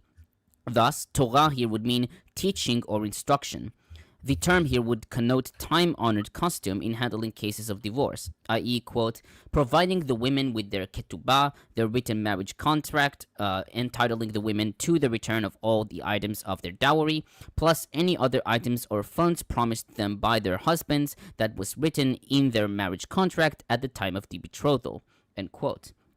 Japhet, however, writes that this action facilitates sending women out like slave women, i.e., without divorce.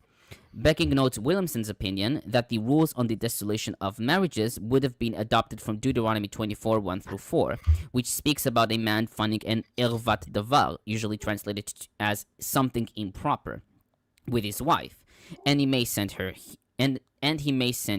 her away. He writes that Ezra's narrator interprets the behavior of the strange women as something improper and finds a legal basis for bypassing the seventh commandment.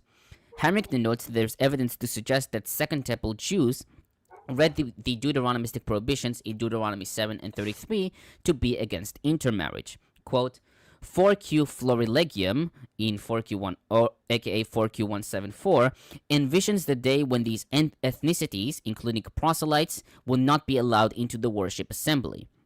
The Temple Scroll, 11Q19, cites Exodus 34, 15, and 16, which warns of socializing with foreign women and eventually marrying them, in column 2.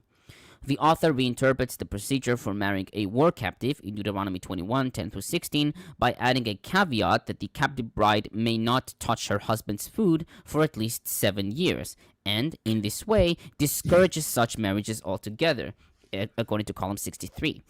Similarly, the author of Jubilees reads Leviticus's decree not to give a child to Molech as an interdiction against marrying a son or daughter to a non-Jew, as was in Leviticus 22 and 3 and Jubilees 30, 13-15.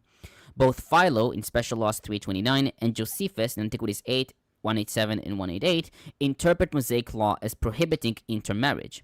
Thus, Ezra's interpretation of the law as a blanket prohibition against intermarriage is not unusual in Second Temple Judaism, but simply represents one of the first steps in that direction. So while you were reading off this the scrolls from Qumran, I was looking at Kip. I was like, oh, is Kip gonna super criticize everything being said here? Because it sounds like something he would do. Is that something I would do? Probably. only when you Yes. only when you fuck up. So it's yeah, no, that was all good.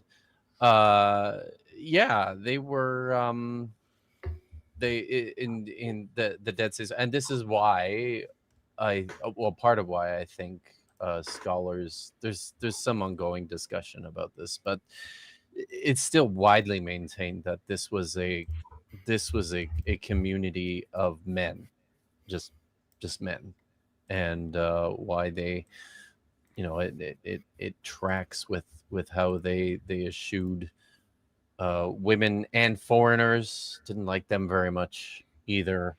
So just very highborn Jewish men. So yeah, Locked away in their ivory towers, bitching about women and in the brown desert. people. Yes, Yeah. exactly. So Yeah, that's with their that's totally not their something we see. white clothes on, all Mm. bathing in the same water and dying of dysentery. Yeah, I'm not sure that the women weren't there because they weren't allowed to be there. Did you think they probably went? Self-preservation. They told each Yeah, other okay. they weren't allowed to be there. Yeah, it's against the rules. Hey, did you guys, Lawrence, when you started Nehemiah Ezra, did you talk about dating? Yeah, Of, I think we generally agree. I think Yeah. I've talked about this. Generally, like 4th century BC might be the proper dating. Is era that where as well. most scholars Fourth- are still? Yeah, still I It's think somewhere, I think 4th, so. 5th century, somewhere in there, Yeah. like Yeah. between 400 and It's 500. I mean, I somewhere think in Eskenazi's in Eskenazi commentaries, 4th century. Oh, okay. What year is Eskenaz? 23. Oh, nice. Wow. Yeah. So I have I have I have a friend who did some writing on Ezra-Nehemiah a few years ago. But that's so. This is I think it's an interesting question about what exactly the text is talking about when it talks about Torah. Because like, and this is where I'm kind of wondering if this term was adopted on the basis of texts like Ezra-Nehemiah in particular, and like Psalm 19 and Psalm 119 to apply to the collection of the 5 books that eventually emerged. I still think that there was something like a Torah in the 4th century, maybe as far back as the 5th or even the 6th century, but like demonstrably well, not demonstrably, but like remarkably different, truncated from what we have.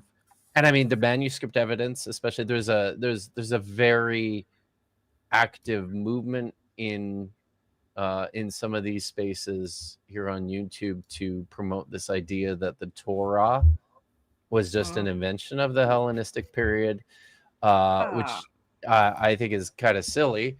But how do they account for Deuteronomy?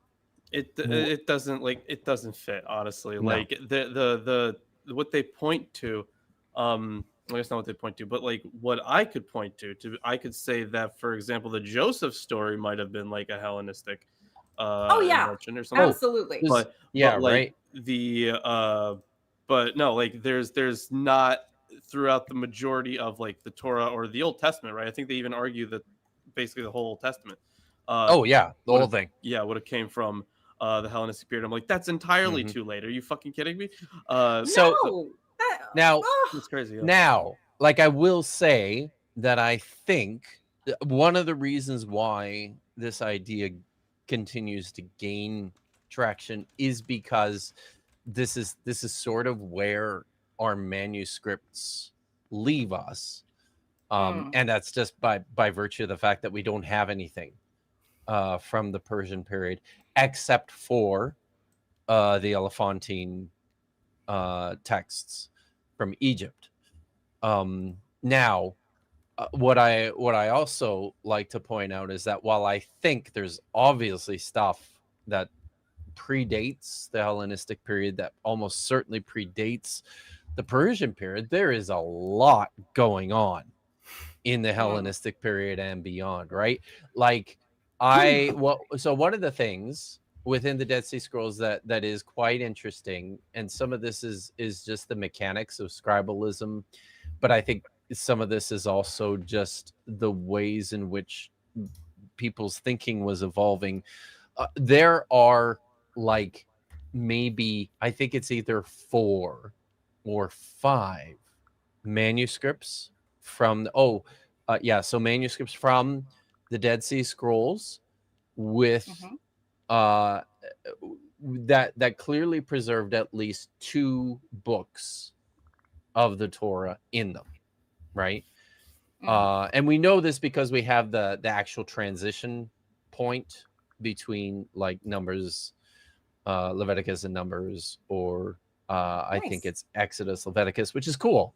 And then we have some other manuscripts where we have fragments that you can pretty clearly see a line based on scribal features and paleography and stuff. So now I think that's part of the reason for that, and one of the arguments that's been posed by scholars is that a physical Torah, like a scroll containing 5 books of Moses, based on the mechanics of what we have in terms of what they were producing, would just have been far too cumbersome to just contain in one scroll. And I think that's probable. The other thing, however, that needs to be pointed out, and I think this is also really interesting, is that we also have these manuscripts that we call 4Q reworked Pentateuch, which are like pretty wildly different, textually different versions of the Torah that look most like the Samaritan Pentateuch tradition, but they're really different from that too. But these are I would say these are probably our earliest manuscript examples of something that approximated a complete collection of 5 books. They're all pretty fragmentary, so unfortunately we don't have a great idea of how these look, but these date probably to the 3rd century at the earliest. The manuscripts themselves only date to about, I think the earliest ones date to mid-2nd, maybe early 2nd. Now, but I think it's kind of cool that our earliest physical examples of a Torah are these, wildly, dramatically different texts than what we have now. And I also tend to think maybe the idea of putting together a Torah was something that was like the Torah that we have was a reactionary activity by this group of Jews, because this other group of Jews started doing this, and those are the ones, like the original ones, the earliest forms of this Torah, like the are same way just... that the New Testament canon we have now was reactionary against Marcion's New Testament canon. Yeah, kind of okay, like I could that. see that. So, I could see that. And I could yeah. definitely see some redaction and spit shining and final forming around the Greek era. That's definitely So, some and of that's that went on, but that's not the same and we as have writing the damn tons of thing.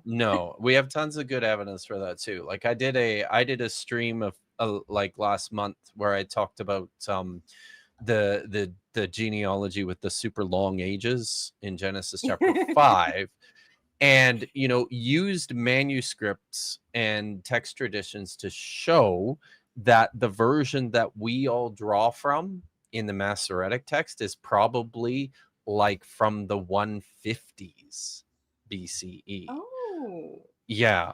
And I'm like mid to really late 2nd confident century. about that. Okay. Yeah, like there's tons of shit still going on right into the 2nd century when it comes to these texts, in terms of the way that they're redacting them and editing them and piecing them together and all this stuff. Yeah, nothing's been like at the point in time that we're talking about, nothing would have been canonized yet. So we have plenty of time, plenty of opportunity to rework what you need to rework, to clarify what you need to clarify. Speaking of which, at the very beginning of the show, we were talking about a different part of the Bible. And since I've got Kip here, Kip and Lawrence, I forgot to ask you, when was Psalm 22 written? I'll give you time. I think I said. Nobody knows. It's hard to date a text that has nothing to it, historically speaking. But the you said that's right. You said the first part was pre-exilic, the second part was post-exilic. That's what most scholars fall into. Okay, yeah. so what you're saying, but pre-exilic is a long range. I mean, the person making this Oh, claim, yeah. that was 1044 BC. That's no, David, no shot. Absolutely not. Yeah, no. Like just absolutely not. I published a video about Psalm 22 on my channel last week. You should watch it. So I will watch that. Aaron doesn't watch content. We had a Timu Christian apologist coming and trying to tell us that we should read the Psalm as if we hadn't all read it already, and then trying to tell us that we were mocking it, and that meant our hearts were closed, and then we should pray to God so God could give us feelings, because that's how rational adults decide what is true, is if they have fifis. Well, I mean, we are mocking it, but I mean... So it. The Christian apologists love Psalm 22, in part because we have a couple of Dead Sea manuscript fragments from the Dead Sea Scrolls, which preserve verse 17 or parts of it. but they all tend to misread the actual evidence, and part of the reason for that is the fault of one of my former mentors, the late great Peter W. Flint, who edited all the Psalms material from Qumran and was a very, very enthusiastic reader. So in places where he probably should not have reconstructed or suggested text, he'd just go ahead and do so. So and this is part of what I in the video that I just made. There's like a fragment, a tiny little fragment from 4Q Psalms F 4Q 88 that preserves. This is the they pierced my hands and my feet passage. So there's the part of the verse preserved there, right? But when it comes to the actual word kari or karu, either like a lion or they dug, not they pierced. It's they dug, which just doesn't make any sense unless you've got a foot fetish. But they on that part of the fragment, the word in question, the disputed word, it's literally like two tiny little ink traces from the tops, 3 ink traces from the tops of 2 letters, unidentified letters. So, you know, so what you're saying is that it might not even say that. It might not. And in doing in doing this video, I might actually write and publish a paper. You'd think a really important prophecy would be preserved by God. Yeah, well. Yeah. Sorry about that, guys. I got lost in the back rooms. Uh-oh. Yeah, if God did not perform the miracle Can you blame your of cat for preserving the that? text, why would we believe he performed the miracle of inspiring it? So I might even write a paper about this, but in the course of making that video, I spent some time actually reviewing the other manuscript where the word is preserved in full, and it's a Kof Aleph Resh. What most scholars see is a Vav, which it's kind of nonsense. It doesn't mean anything. The suggestion has been that this is just a lengthened spelling of Karu, which means they dug. I disagree, and I spent some time working on this fragment. It's pretty badly abraded, so it's like the surface is scraped off, so it's hard to see lots of it. But in the course of that, I made some novel discoveries about the actual text there, which I think shows that one of the reasons why this word is so widely disputed is because in early Jewish manuscripts that were written in like the Aramaic script, very often the 2 letters, the yod, which makes a y sound, and the vav, which makes a w or a v sound, they look almost identical a lot of the times. So very easily confused. In this actual manuscript, I like the next word that's right beside it, and I'd never really seen this before because I hadn't spent enough time actually paying attention and looking at this fragment so closely. But the next word right beside it, yadai, my hands, the letter there, it's actually a yod, dalet, yod, and then it sure looks like a vav. But that doesn't make any sense. It's probably a yod, but I think it just demonstrates how easily confused scribes were, I think, in antiquity when it came to a lot of this stuff, especially if you were a scribe that didn't read particularly well, which is a thing that happened. But yeah, you know, I mean, your skills, like to make money as being a scribe, all you have to be able to do is recognize and reproduce letters, right? Doesn't necessarily mean that you can read exceptionally well. So, you know, would you have to be able to read at all if all you're doing is recognizing the letter shapes? Technically not, but I don't know if maybe not. There's a famous example from I think actually Pompey, of a Greek scribe who was illiterate. So, but yeah, it's so technically not, but I think that would probably have been really unusual. You know what I think would actually be a very interesting way to test this would be to get students to copy out a text in a language they do not speak, but with an alphabet that is somewhat familiar to them. I mean, I could. Oh, you could do it with just, French. you could, exactly. And just handwritten. handwritten, transcribe something in a language you do not speak, but with letters you're at least passively familiar with. And you don't even have to be familiar with them; just understand their shapes. You could give me Chinese characters. I can tell one Chinese character from another, and as long as I'm supposed to repeat, as I see them, in the order or sequence that they descend, I could do that.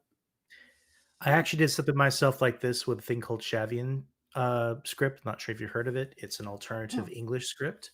And so it's the words are the same and how we speak is the same, but the letters and shapes are different.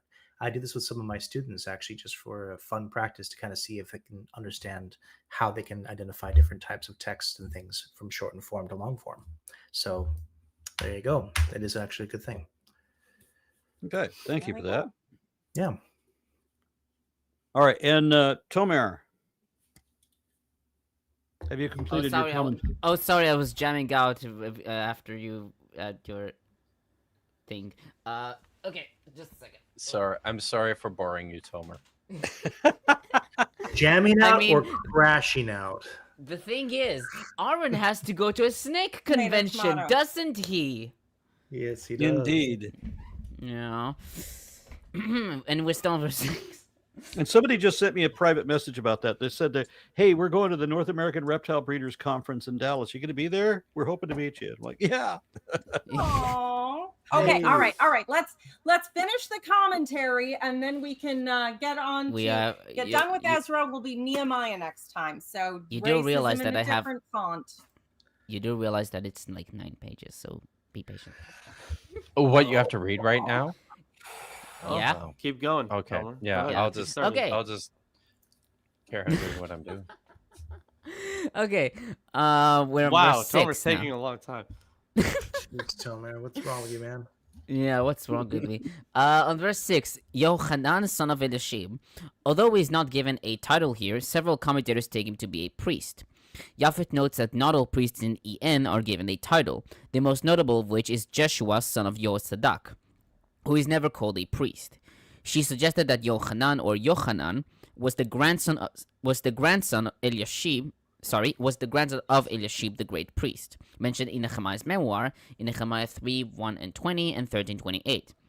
She notes that Yochanan is explicitly mentioned in the list of temple servants in Nehemiah 12:23, and writes that the Levites listening, quote, to the time of Yochanan, son of Eliashib, end quote, indicates that he was a high priest.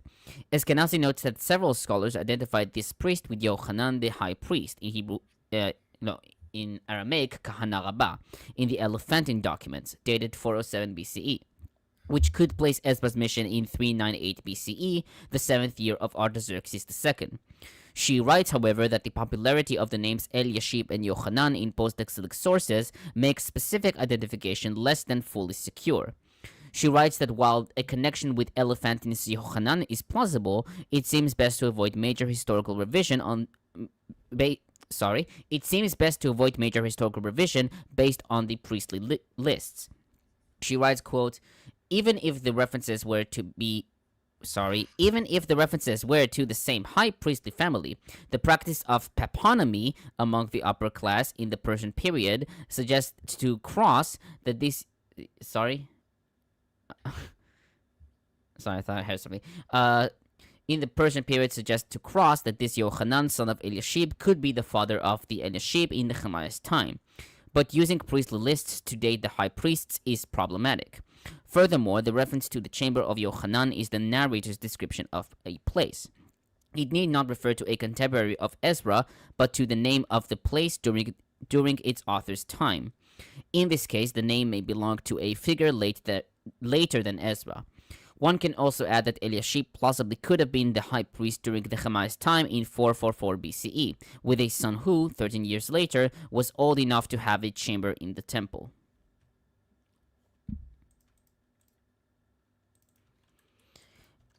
On verse 6, while he was there, he ate not food and drank no water. Fried comments, quote, commentators have wondered why Ezra continued to fast when the whole community just swore to divorce their foreign wives. Blenkinsop finds this action redundant with the description of the General Assembly that met a few days later, in verses 9 through 12, and attributes the repetition to the chroniclers combining various sources.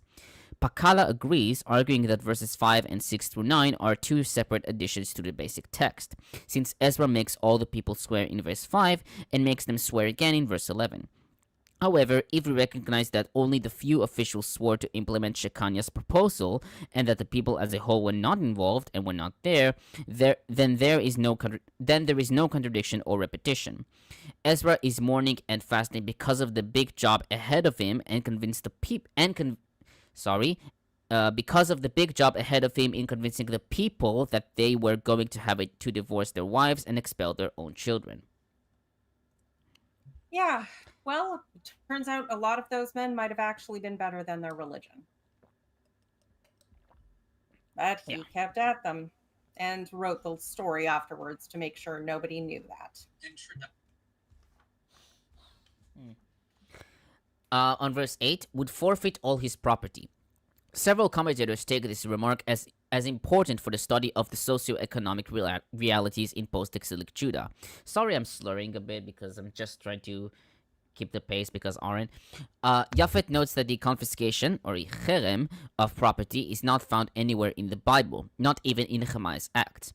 She writes that most likely is that the authority to confiscate property belonged to the district's authorities, and not by the community leaders who released the proclamation. She writes that this threat shows cooperation between Ezra and the district's authorities.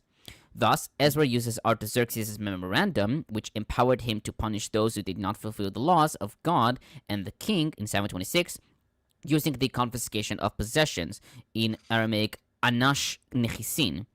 And Eskenazi comments, quote, scholars wonder whether local subjects of the empire could exercise such authority, and if so, under what conditions. Weinberg and Hoglund, in particular, connect EN with religious reforms of land rights based on specific Achaemenid administration practices. Hoglund claims that the Achaemenid rulers assigned land to dependent populations as corporate entities, not to individual members. Therefore, the Judean community as a whole, via its representatives, exercised control over who could use it. Communal authority explains why the threat was effective. As Hoglund notes, quote, banishment from the group as a penalty would deny the possibility of regaining access to the rights and privileges enjoyed by the group as a unit, end quote. Hoglund's claim that the concern with intermarriage was related to Achaemenid land policies seems unlikely, however, given more recent studies. And Chazal in Talmud Yevamot 16, Chazal in Talmud Yevamot 89b and Moed Katan 16a derived from this verse a ruling that permits the rabbinical court in certain cases to confiscate property. I love how the argument is, gee, is it just racism or is it greed for land? And I'm just sitting there going, why not both? Yep. On verse 9, Becking comments, quote, the fact that all the men of Judah and Benjamin gathered in Jerusalem within 3 days assumes that this sanction was effective. They meet at the temple, which is a symbolic witness here. The narrator mentions a temporal moment. The men meet on the 20th day of the 9th month. That is, in the month of Kislev, the 3rd spring or 9th month, autumn year of the old Israelite calendar. The date is not exactly measurable, but will fall in our month of December. In that period, until the present day, there is severe rainfall in Israel. For 2 reasons, the men shiver in the square, because of the issue and because of the rain. Yeah. On verse 11, separate yourselves from the peoples around you and from your foreign wives. In contrast to Shekaniah's request to expel lehotzi, root yud tzadik aleph, all these women, Ezra demands to separate vehibadlu, in root bet daled lamed, from the people of the land and from the foreign wives. It is unclear what to separate means in this context. Japhet suggested that Ezra's demand sounds more moderate and plausible. Eskenazi writes that Ezra leaves the interpretation and application open as to whether this separation entails divorce, annulment, or some other possible arrangement.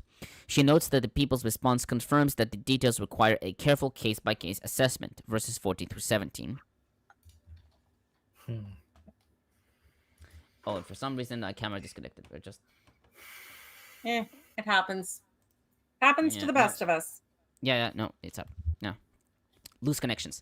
Okay, 12 through 14. Becking comments, quote, "The whole community gives a conceding answer to Ezra's summons. A procedural objection, however, is raised that contains three elements. 1. The people are numerous. 2. The steady rain makes standing for a long time unpleasant. And 3. The nature of the case is very serious. Therefore, a careful procedure is proposed. The case is given to the Sarim, rulers, and returned to local communities. It is proposed that be'arenu, in our cities, the various cases of unwanted marriages will be brought before the Judean Sekenim, or elders. They are apparently considered capable of giving a fair judgment from their knowledge of local circumstances. In most translations, judges are added to the elders. The Hebrew word veshoftecha, however, is a verbal form, in infinitivus with suffix preceded by a conjunction that indicates the purpose, and thus refers to the task of the elders and not to a separate group of officials. I think it really just highlights that laws are threats made by the dominant socioeconomic group. It's basically a promise of violence if you don't toe the line. Mm-hmm. Want to make Especially some in bacon, this kids? era. Well, and it's always applied uniquely. There are those who treat the law as the thing we all must follow, and there are those who treat the law as the way to get away with what I want to do and still have it be socially acceptable. Mm-hmm. On verse 15, the verse here is difficult. The Hebrew phrase amdu al zot, literally stood upon this, could be understood as opposed to this, according to Pseudo-Rashi, Myers, Williamson, Blenkinsop, Fried, Harrington, and Becking, based on the meaning of amad, to be in opposite of, as we see in 1 Chronicles 21:1 and 2 Chronicles 20:23. However, others understood the phrase to mean to stand up for the task at hand, based on passages in which to stand refers to standing up to someone's life, as we see in Esther 8:11, or standing by someone in 2 Samuel 20:11. Thus, 1 Ezra 9:14 reads, "Undertook the matter on these terms, and Meshulam and Levi and Shabbethai served with them as judges, and JPS remained for this purpose." Japhet writes that both interpretations are possible, and although the latter option seems more likely, it is still left undetermined. Septuagint reads, "Only Jonathan son of Asael and Isaias son of Thekoe are with me in this," meaning Imadi instead of Amadu.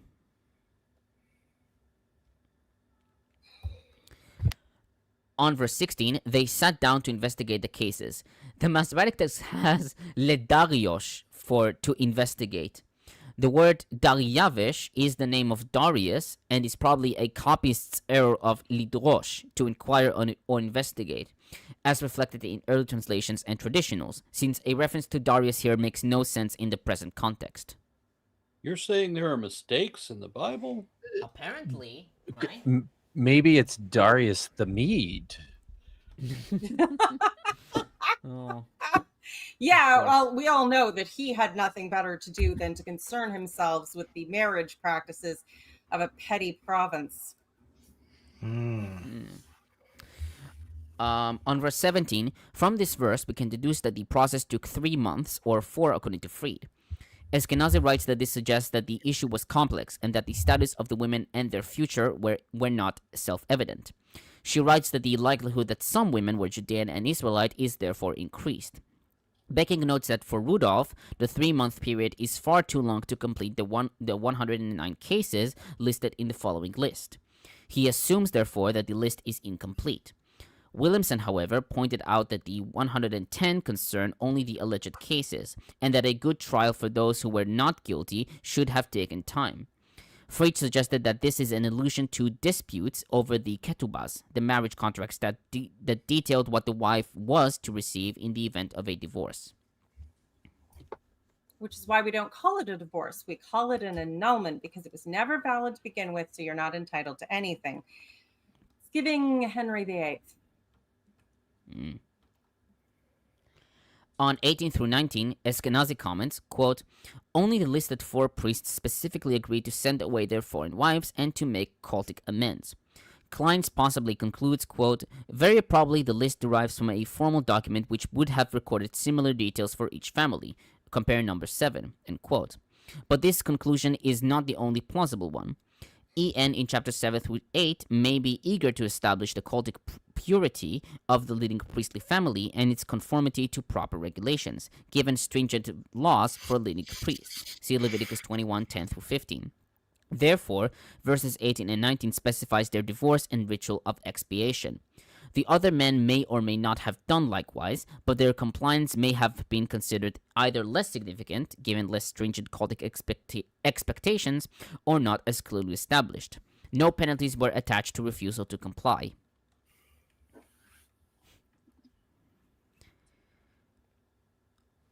On 20 through 43, the origin of the list is unclear.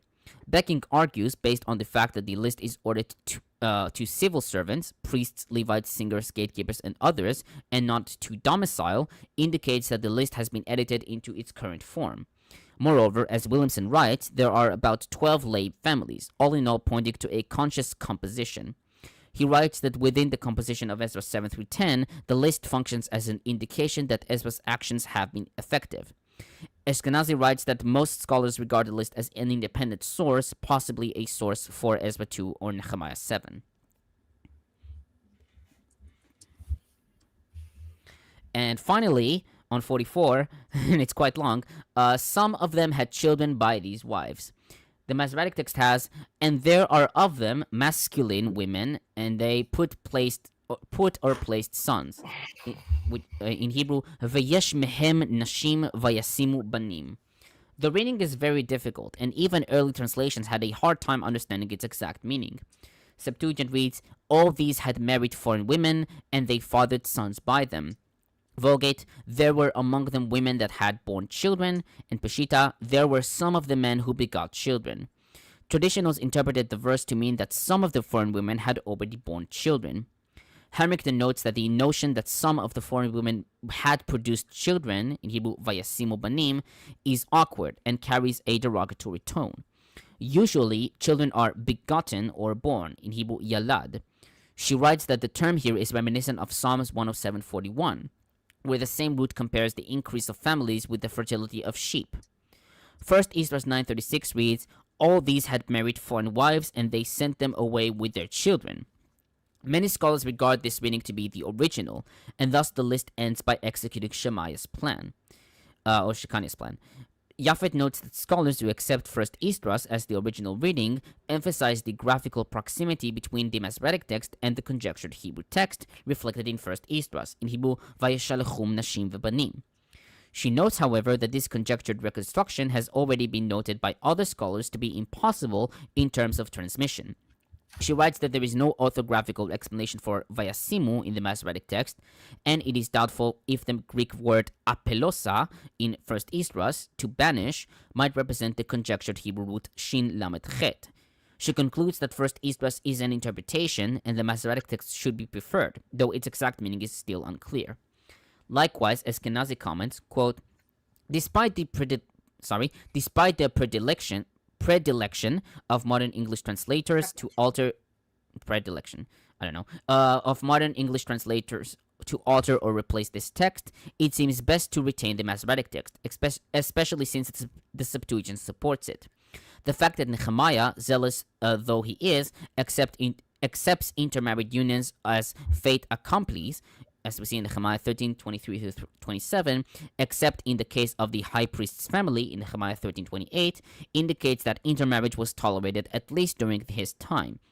Nehemiah insists only that no future intermarriages occur. In both cases, Ezra's and Nehemiah's, communal boundary is being defined.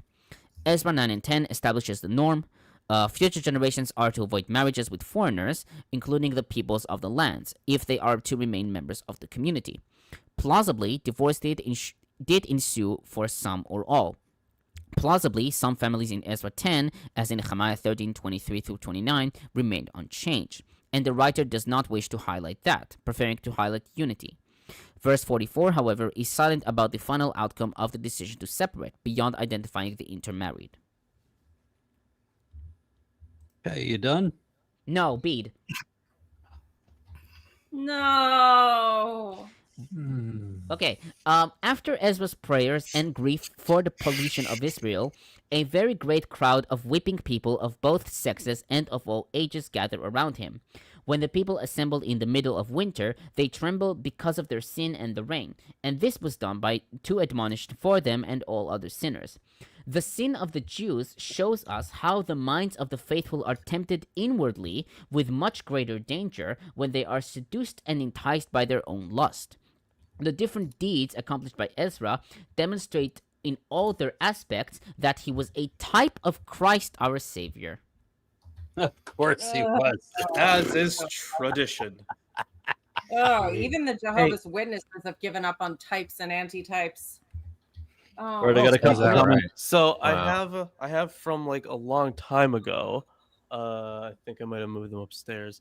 Like those, those little booklets that they give you, Jehovah's Witnesses. Oh, Yeah. yeah, they don't do that so much anymore. They have videos. Okay, well, you know what? I still have the books from when they were doing door-to-door things. They're chick tracks, right? I think they're called. No, they're not chick tracks. No, No. they Jehovah's Witnesses are don't do the chick much less tracks. funny. Oh, okay. And in fact, I would say much worse theologically. So what I want to do is I want to kind of go over some of them and their points, and they cite they cite Bible verses all the time. So what I want to do is be like, here's how you are misquoting this, or here's how you're misunderstanding this. I think that would be fun. That would be fun. Yeah. I support this. Yes. This could be interesting. However, I've kept up with several ex-Jehovah's Witness creators who have been monitoring their former religion.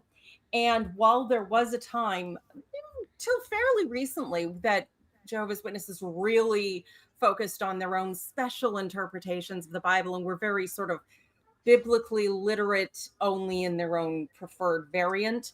Now it's pretty much just all worshiping the governing body and staying loyal and thought control. And they've kind of let go of all of their ideas because their ideas keep failing, and it looks bad if there's a record. Are you talking about the Watchtower? Yeah. Yeah. I just you just reminded me. My wife was visiting my mother-in-law, and she was clearing out some stuff, and she brought back this for me, the National Geographic's 50 most influential figures of the Bible. I saw this in takeout lines in grocery stores not long ago. Oh, was it? Did you flip through it? Yeah. Not yet, Maybe. but Remember when National Geographic was scientific? Mm-hmm. there's Love there's Zipporah and Jethro the priest. I just flipped open that. That could be. Oh, Why are they influential? Why are Well, they? is it They're in the is top that- 50. Right. Wow. Yeah. Well, are they number 50? No, that's like Oh. right in the middle. Oh. Wow. Oh, it's kind of divided. It's divided by. There's a Genesis Exodus section. I should actually look at this. So yes, according to National Geographic, the 50 most influential figures in the Bible appear in either. You probably can't see that. They appear either in Genesis and Exodus, in ancient Israel. Wait. And- Wait. The New Testament. They said so Genesis and Exodus, and Yeah. then ancient Israel is a category. Yes, that's a category. And in the in the ancient Israel section, We So which have Bible scholar compiled this?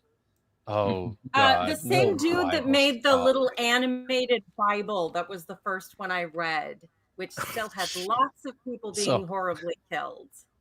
In the break- ancient Israel section, we have Joshua, Devorah, Saul, David, Solomon. The prophets of ancient Israel is just a section. Oh my god. There's it's just I mean, never mind that like fucking half the Bible was written by the Hebrew prophets, right? Like Pure And fucking never mind the fact that fiction. sometimes the prophets disagree with each other. Oh, and then That the other too. time there was one Violently. prophet who I forget which one it is. It's one of those like shorter ones, right? It's one of the minor prophets. who does what? But it was what was it? He said in the text that like he was giving a he didn't actually say that. I'm mixing up with something else. But what he did do was all of his prophecies, all of the imagery that he used, like everything was taken from somewhere else. Like there was nothing unique about this prophet. And I forget which one it was. It was so easy to forget because it was just a mishmash of stuff that might other be- people had It said. might be Joel, which I know that there's No, there's some unique stuff in Joel. It's interesting that they think someone like Saul is more influential than any of the prophets who actually existed.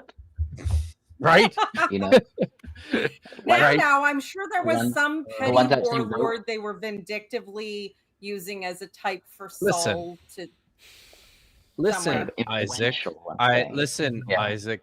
I have it on reliable authority. I may or may not have been watching David Falk last night. Oh, didn't But you I- now? Oh. No, that was I me. have actually, it- you're I watching. have it on. Jeff can confirm you're a or mess. deny that, Mhm. but Yeah. I have it on a reliable authority that most scholars now agree that there was a united kingdom. Wow. Wow. Okay. Okay. There was. Right, Yeah, Jeff? I guess I'll Nick throw away all Right, those I other got that books. right. All right, I've got some comments that are stacking up here. We got Shady Bite offers $20. Thank you very much. Says, Dear R&, Raw, big fan here. Your videos and intellect are a big part of my atheism journey. Please continue being yourself and doing amazing work. Thank you very much for that. Then my unfinished song says, Hail Aaron and panel, and hail legitimate marriages, whatever those are. Then my unfinished sock says, don't gatekeep marriages, like and share the stream instead. Then John Klein sent 5 RN Raw gift memberships. And Rimmer's Brigery, I'm sorry, says, at Kip, is that list AI generated? Does anyone call anyone a gay piece of shit like in all Rockstar AI exposes? Wait, what? I guess that's supposed to be Oh, exposés. I think What? they're referring to the National Geographic article, wondering yeah, if it probably. was spewed out by Yeah. AI. And well, National Geographic has indeed sunk low. They may not have sunk quite that low just yet. To the gay We piece hope. of the gay piece of shit part. Yeah. I missed that part, but Yeah, well, apparently there are certain phrases and names and things that turn up in AI generated stories and articles. oh, okay, yeah. Anyway. That's Probably. only if their Grok reprogrammed by Elon. Right. Well, Grok. Yeah, everyone trolled Grok from day one, but All right, I got a bolt. It's really I Oh. also have to bolt. So let's close it up. Tomer? Oh, I don't wait, wanna no, close it up, no, you know? no, not No, Tomer. no, Make no, sure to no, join the no. Discord. Make sure to subscribe to Sure, Milwaukee but Atheists. the- We will be rebranding soon to the Behold Network. Kip and I did a stream. behold, Kip and I did a stream last night. I think Yeah. we had a lot of fun. I'm gonna work out Yeah. some technical difficulties, but it Listen. was fun. People should watch that because Lawrence needs to translate some shit, and he's writing a commentary, and I need to practice my Greek, so it was super Fair and fun. valid. So Okay. You By boys the way, get together whenever you want. I'm streaming budget scripture Saturday tonight at 7:00 Pacific. I think that's 10 Eastern, right? So, and who the fuck knows what time that is in Israel, and nobody cares. I'll probably be asleep by then. So, All right. Sure, Oh, sure God. you will. We have got to get all of us together for drinks somewhere, not in America. I like human rights. Hey. No, Well, no, there's not in two of America. Is you a good in idea. Victoria. I know some Washington football. State is an awesome place. Okay, we're practically Canada up here. Think of it that Okay. way. Which Honey? state? But so there's 3 of you in close proximity to Vancouver. Yep. Where Not too far. where's Jeff? I'm in Washington State, so I'm a Oh Camino yeah, Islands. there you go. Yep. Oh, He's, cool. he's just Yeah. south of us. He's On getting that our matter. smoke right now. Yes. Oh, Yeah. wow. Yeah. The Yeah, sun sorry about has that. been so orange. It's actually been beautiful, but I Yeah. thought, ooh, there's a catch to that beauty. You know, I just the got back. Coca-Cola's burning down. I just drove back on Wednesday from my super secret holiday in the interior, and I took a You picture. did not message me. I so. know, but I wasn't that close. I passed through Vernon and just did a beeline for the I'm not Kootenays. in Vernon. So I know you're in like south of that, right? So a little ways south of that. I was nowhere. Well, yeah, it's, and in fairness, the highway keeps getting shut down in various places, and now the Coca-Cola is on fire. So that's always fun. Right. Like I took a picture on my way home of the fire, and it was tiny. It was like a couple little columns of smoke there. I was like, oh look, a forest fire. I'll just run over And there then- and pee on it then. 2 hours later, after I got cat on home, fire more. it was a raging conflagration, and they had shut the highway down. There are videos I of almost people. I was this close to having to spend the night in Merritt, which would have that would have sucked so bad. Anyway, That I got a bad. bolt. Sorry. Still, All right. All right. Keep One though this is, I got to get out of here. All right. So, Have fun goodbye. today. All right. Tomer. Donate. Have fun. Don't. You know what? Donate for my Throne account, or else. Don't Nate. Got it. Don't Okay. Nate. That's actually in Hypnospace Outlaw, but you know, yeah. Don't, Say goodbye, don't Nate. Tomer. Bye. Bye-bye. Bye, Tomer. I'm gonna.